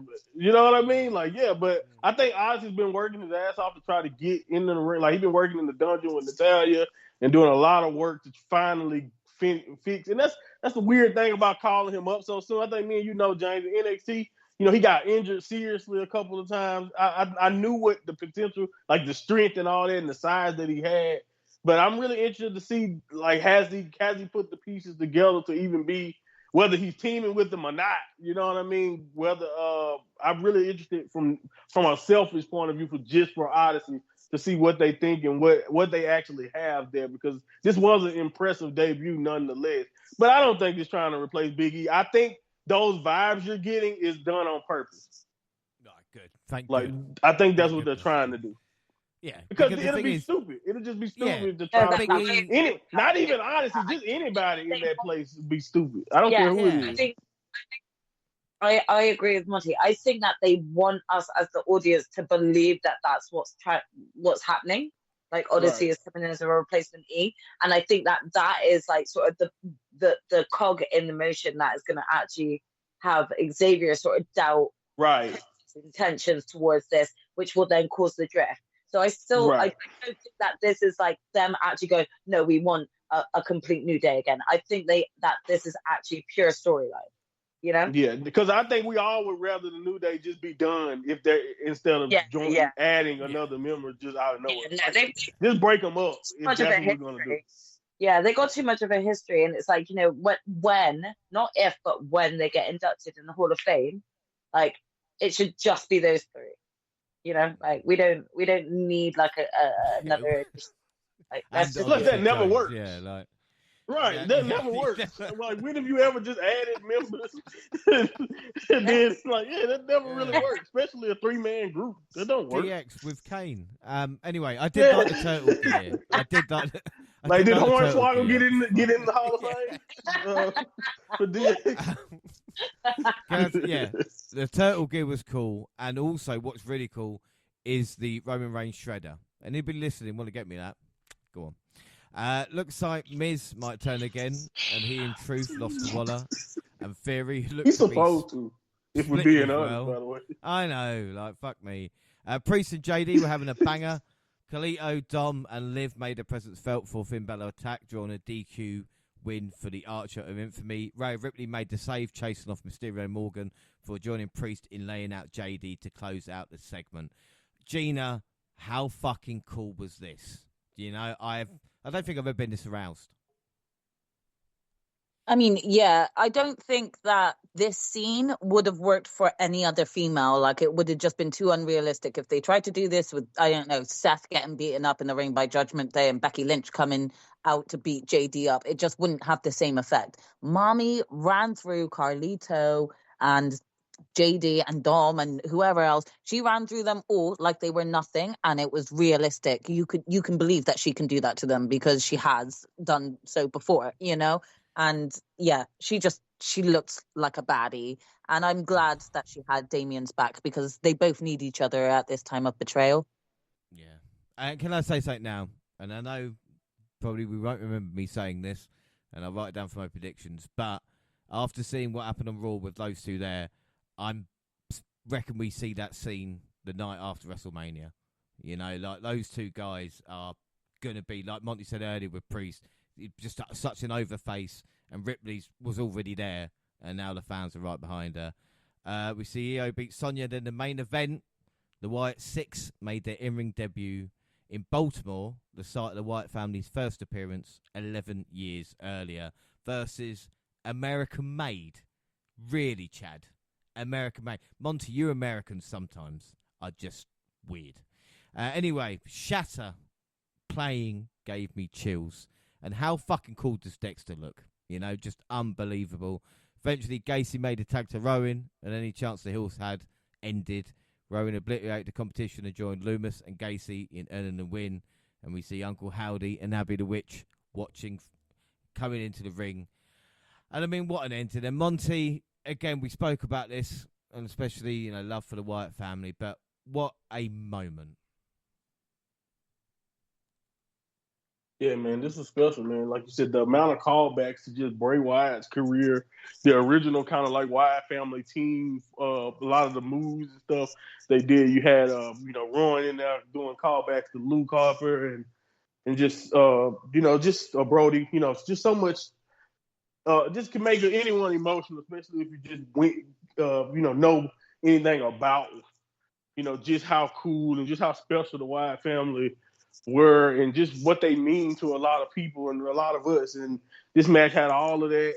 I think the Creeds and Gable were great, people to be a part of it, a small part of the moment. But it was just beautiful, the execution, the way Dexter Loomis looks, the energy in which he wrestles with. And like that, I think he was surprising people with his athleticism. And it's just like, no, I was telling people, no, Dexter always had that gear to him, but you kind of got that version that you kind of got on the main roster just wasn't really doing a lot of this stuff. And I think, so it was kind of cool to kind of see that side of him, just see how well he blended in with that kind of maniac style. And also just the fact that this is not really fiendish or supernatural type characters. These are just, they're going back to like that crazy swamp people roots presentation that they had in the original, which is for all the people who hated the Fiend or hated the supernatural elements that Bray Wyatt were kind of playing into. I think even those people, if they just take the time to watch, could get an appreciation for stuff like this. And I think these guys have real potential to be factors throughout not only just maybe even the tag division, but just in WWE in general, because as long as they're presented, or as long as they continue to be presented in this way, this was just awesome. And as far as the American-made name, I think Chad has a deal to where the original tag team American Alpha has to be in his one word. One word has to be in his groove. I didn't even think of that. That's the only logic I got by it, because I'm just like, Actually, he used to be an American Alpha. Then you got Alpha Academy. Jordan. What was the name? American Alpha. American Alpha were their name, and now you have Alpha Academy with Otis, and then now his stuff with them is American base. So it's like he has to have one of those two words in his group name. It's crazy. Anyway, talking about Raw anyway was great, but we'll move on to SmackDown. Owens is number one contender. He thinks it doesn't make sense either. Jaxie, what are your thoughts on Kevin Owens, Cody at the Bash? Where did that come from? I mean, it kind of came out of nowhere, but I also, I feel like this actually is setting up for like Cody v Randy. I feel like there's going to be a lot of like resentment at the fact that Cody is offering KO this over Randy. And I feel like there's going to be some repercussions or outcomes from like this offer to him. But I can also, like, if we're really looking back like week in, week out to all the different Raws that they've been like showcased on, like Kevin Owens has had major beef with the Bloodline. So I can understand that Kevin Owens going, I don't really deserve it. Like, I'm not really coming out here to save you. I'm coming out here because the Bloodline pissed me the fuck off, you know? So, like, for Randy, it's probably like, well, that's a bit of a slap in the face. You're offering it to this guy who's only coming out just because he wants to beat out the Bloodline, not for you. Whereas I'm coming out for you because, we got history, So, I don't know. Maybe that's me reading too much into it. But that's what I took from this conversation and this offer of this match. So I can't help but feel like there's going to be a little bit of a potential betrayal coming up during this match. I think we're also forgetting that he also was like, "You're not giving this to Roman." Like, yeah. And I love that part of the speech too. Yeah. It's like, nah, anybody but Roman though. So let me in it then. We do give some kudos to Kevin Owens, because I think Kevin Owens is the only one who really talks real in. Right. Like, no, I'm not like these fans. It's still screw Roman. Yeah, whenever he even talks about like rematch clauses and stuff, he's like, that's all BS. Like, get rid of that. No, what you want about that's just fucking stupid. Why would you give Roman, who's hogged it for that long, like an open challenge? He hasn't even worked his way towards it. He doesn't deserve it. No, I love his outlook. Like, Kevin Owens is one of the realest wrestlers that you'll see. His personality is just so naturally there. and he's lovable.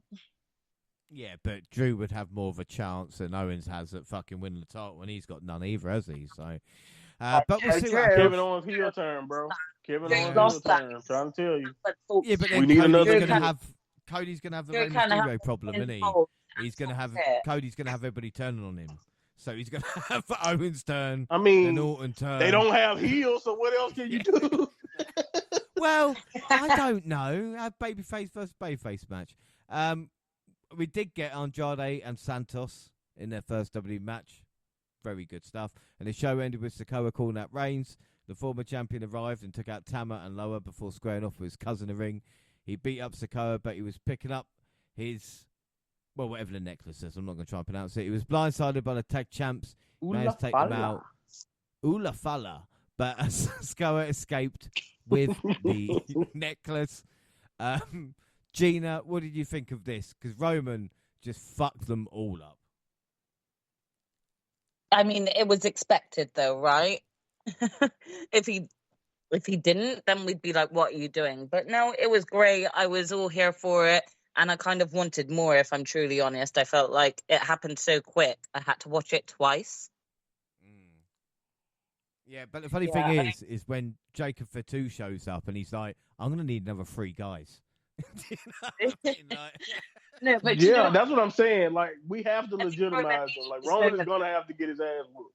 At least one. He's gonna have to get beat once, right? Because then he don't need the old bloodline. He just keep killing them. it'll be War Games, new bloodline versus Roman. Right. I feel like they needed to see him like as a formidable opponent. So this is where they needed like Roman to actually look good, and this is also why it's good to keep Jacob Fatu out of this situation, so that they were still blindsided that Roman could still come across looking like an absolute beast and the OG tribal chief, you know. But then that it is, as you rightly said, going to get everything's going to go out the window the minute that Jacob Fatu comes back. Like all hell's going to break loose. The Mad Dog is going to get set loose, and then that's it. Roman's going to get his ass kicked, and I reckon even before Jay joins, I think Jimmy's going to join back first to Roman, because you got to remember Jimmy has not been seen since Solo took him out. So the minute he returns, I feel like Jimmy's going to be the first to join, like sort of like Roman's bloodline, in the sense of retribution for what was done to him before Roman returned. You know. Yeah. Well, we move on to Raw, and Ripley came out and gave a promo directed at Liv and Dom. New couple appeared in the crowd, and Dom was drowned out by boos as he tried to speak. Damien Priest appeared behind Dirty Dom and started beating him up. Morgan tried to help, but Ripley chased her away. There are a lot of people saying that maybe this promo didn't hit on many levels, Monty, but again, they're going to have plenty of time to get that right down the road, aren't they? Yeah, 100%. 100%. I think some people are also looking too deep into it. Too, I don't think. I think it made sense from the at least from a general perspective. But like you said, we got plenty of time. Like it's promos. Honestly, to be fair, at the way they betrayed them, what words really need to be said? To be honest, like honestly, I think the Dom's explanation is good enough for me. And even I don't think I've got a kick out of was Rhea point doing like the it ain't deep enough thing, and I'm just like, that don't work because Dom was there. I'm sorry, it don't really work because Dom had you. You were the one crying in the ring. That line never works. I love it. I love it when they try to pull that line after the fact. It's over. You lost. But anyway, we're moving on. Alpha Academy versus American Made. Ivy Nile attacked Maxine. Jackson allowed the Crease to pick up the win. Did anybody care? I'm not so sure. Gunther and Orton faced off. I knew that Ivy Nile was going to eventually turn on Maxine. It was inevitable because she's with the Creed brothers, you know? So, no surprise. Gunther and Orton face off. McIntyre music hit and he walked to the ring. Orton used distraction to hit an RKO on Gunther. CM Punk showed up and attacked McIntyre. He thought he had the belt in his hand, but he did have the second time, so I think it was all right in the end. I don't think I didn't see it. We see the Scot run off into the crowd. I mean, Gina, this was a little bit interesting, wasn't it? Because obviously we got Gunther and Priest, and then they're bringing Drew and Punk into it, maybe you're thinking, is there a fatal four-way down the line, or just showing us the main event talent? Yeah, I definitely think that they're showing us that there are so many contenders that can go up against Gunther now, and show us like these are the new obstacles that Gunther is going to have, rather than the standard obstacle that he's been trying to chase for the title. Now he has the title, he's got people chasing after him, and I think that it will go to maybe a fatal four-way, which isn't a bad thing, because it's nice to have a bit of a change up rather than just have a singles match every premium live event for the main title. So I wouldn't be mad at a fatal four-way. Without doubt. And then the week's main event saw Sami Zayn get a rematch against Bron Breakker for the Intercontinental title, but this time it was 2 out of 3 falls. Zayn got the first fall, but Bron won it 2 in a row. And as I alluded to earlier, Bron, I mean, there was one move where he picked up Sami and just threw him into the the timekeeper's table. I mean, Monty, this was just perfect between the two guys. It was like everything we'd seen in their previous matches just clicked in this one. Yeah, this is how you can tell this is like the optimal final chapter of a feud, because like you mentioned, everything, like the first match at Money in the Bank was really, really good, had elements of everything you want, but Braun wasn't ready. The second match, Braun was obviously ready and did not play around, did not take his opponent lightly, and went in and smashed. And this one, absolute, just got a little bit of all of that. You know what I mean? It made Braun look like a monster, but at the same time, Sami Zayn looked very valiant in his effort. Sami Zayn just continuing to do what he does best, making everybody look like $1 million, while at the same time maintaining that thing that makes you just want to always root for him. Texas was absolutely on fire for it. I also loved in his entrance, he was like, are there any dogs in Austin? He can do that around the country. I promise you. Everywhere in America, they're going to be barking for him if he just does that everywhere. So I think this just kind of flashed, like you mentioned. You guys mentioned what SummerSlam did to show you that he was a star. I think this match is another example that Braun is going to be the guy, or at least one of the guys alongside Gunther on Raw for the next few months. Without a shadow of a doubt, it was great, really. And finally, I mean, Jaxie, seeing as you won the predictions, asked you this question. SmackDown is just a couple hours away. What do you expect Roman Reigns to say? I think he's going to be on SmackDown tonight. What do you think is going to happen? Yeah, I think he's going to have a few choice words. I think we might see him quite a few times in the evening, because I feel like there's going to be a lot of like setting up in the storyline. This could potentially be one where it's just sort of pure promo rather than anything happen, or it could be a straight up like attack against Roman. But I feel like both Bloodline and Cody will be brought up by Roman, even if it's just a subtle Cody drop to be like, I haven't forgotten about you. I'll be coming for you at some point, that sort of thing. But I do expect him to really like come in, maybe even possibly start SmackDown tonight, with like a promo to call out Solo and be like, I'm gonna find you, so I'll be waiting. Like that sort of thing. And we'll sort of see a lot of backstage stuff happen maybe throughout the show, to the point where they could possibly end it, and whether it ends with like a Roman beatdown, or whether or not they already bring Jimmy back. I'm not entirely sure whether or not they'll do that just yet. But his first point of business is going to be to call out Solo, to call out the Bloodline. And I definitely feel like he could start. Yeah, I think that's the thing though, and I think that's excellent. I think that we are going to see something like that. The thing is though, is that we know what the end game is. If we are going to have the War Games match between Bloodline and Bloodline, I mean, we don't want it to overshadow the rest of the product, which I felt last year in WWE. The September, October events was a little bit more quiet time compared to the rest of the year. We have got Bad Blood, which should be good. Obviously, we've got Bash in Berlin, which will be the next WWE event, and they're already building quite a card for that. But that is it for now. We've finally done SummerSlam, everybody. Incredible stuff. That is it. Don't forget, we're across social media, Twitter at the WNR Podcast. I'm at WNRJ. You can find the entire WNR team on the Twitter banner. Jackson, where can people find you?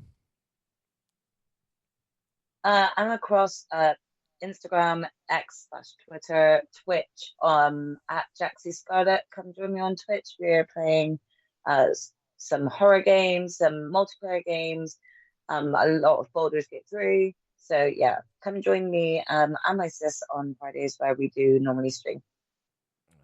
Monty? Yeah, at my Monty Pod. Mostly contributing here, but definitely working on a couple of side projects that will be talked about on at my Monty Pod. Just keep your eyes on. I've been being more active on X on Twitter, so hit me up on there. Without doubt. And Gina? Yeah, you can find me on X and Twitch and Instagram at Purple Pain. Double also on Facebook and Instagram, across all Google platforms. Send us an email at doublepodcast@gmail.com. YouTube, done podcast with all the latest clips and podcasts go out at the same time on YouTube. To do SoundCloud on your phone, also Spotify and iTunes, where you can download, subscribe, rate, and review there. So that is it. Our next episode is NXT Great American Batch. And I'm going to say it's been a great batch of episodes. Monty, I'm really looking forward to watching it. It feels we are like in the middle of something great right now, you know? Yeah, we have a lot to talk about, man. It's been a lot of exciting things, so definitely excited about this. Well, until then, I've been James Rowlands, and I was joined by the fantastic Jaxie Scarlett. Jaxie, congratulations. I truly am happy you won today. Thank you. I'll wear this with a badge of pride because as a badge of pride because I don't know how long this will last, but I'm going to take it. Thank you for joining us tonight, everyone. And the reason I'm so happy is that Monty didn't actually win. Calls the mind of Monty, but you know, I know you're going to strike back at some point. Yeah, man, and I'm also happy because we picked the same thing, so you lost too. As long as we losing together, my brother. Right, down. I'm with you. And of course, the genius of Gina, but thinking with her dick. What are you doing, Gina? I don't know. I've taken a leaf out of your book too much, James. I need to revert back and just be, the sweet little innocent Gina I started out to be. So definitely going to have to change tactics for next time. And the final message. Big fella. Yeah. Don't be like James. No one wants that. Thanks for listening, everybody. I'll find myself with that. Hey, we started how we finished. Thanks for listening, everybody, and bye.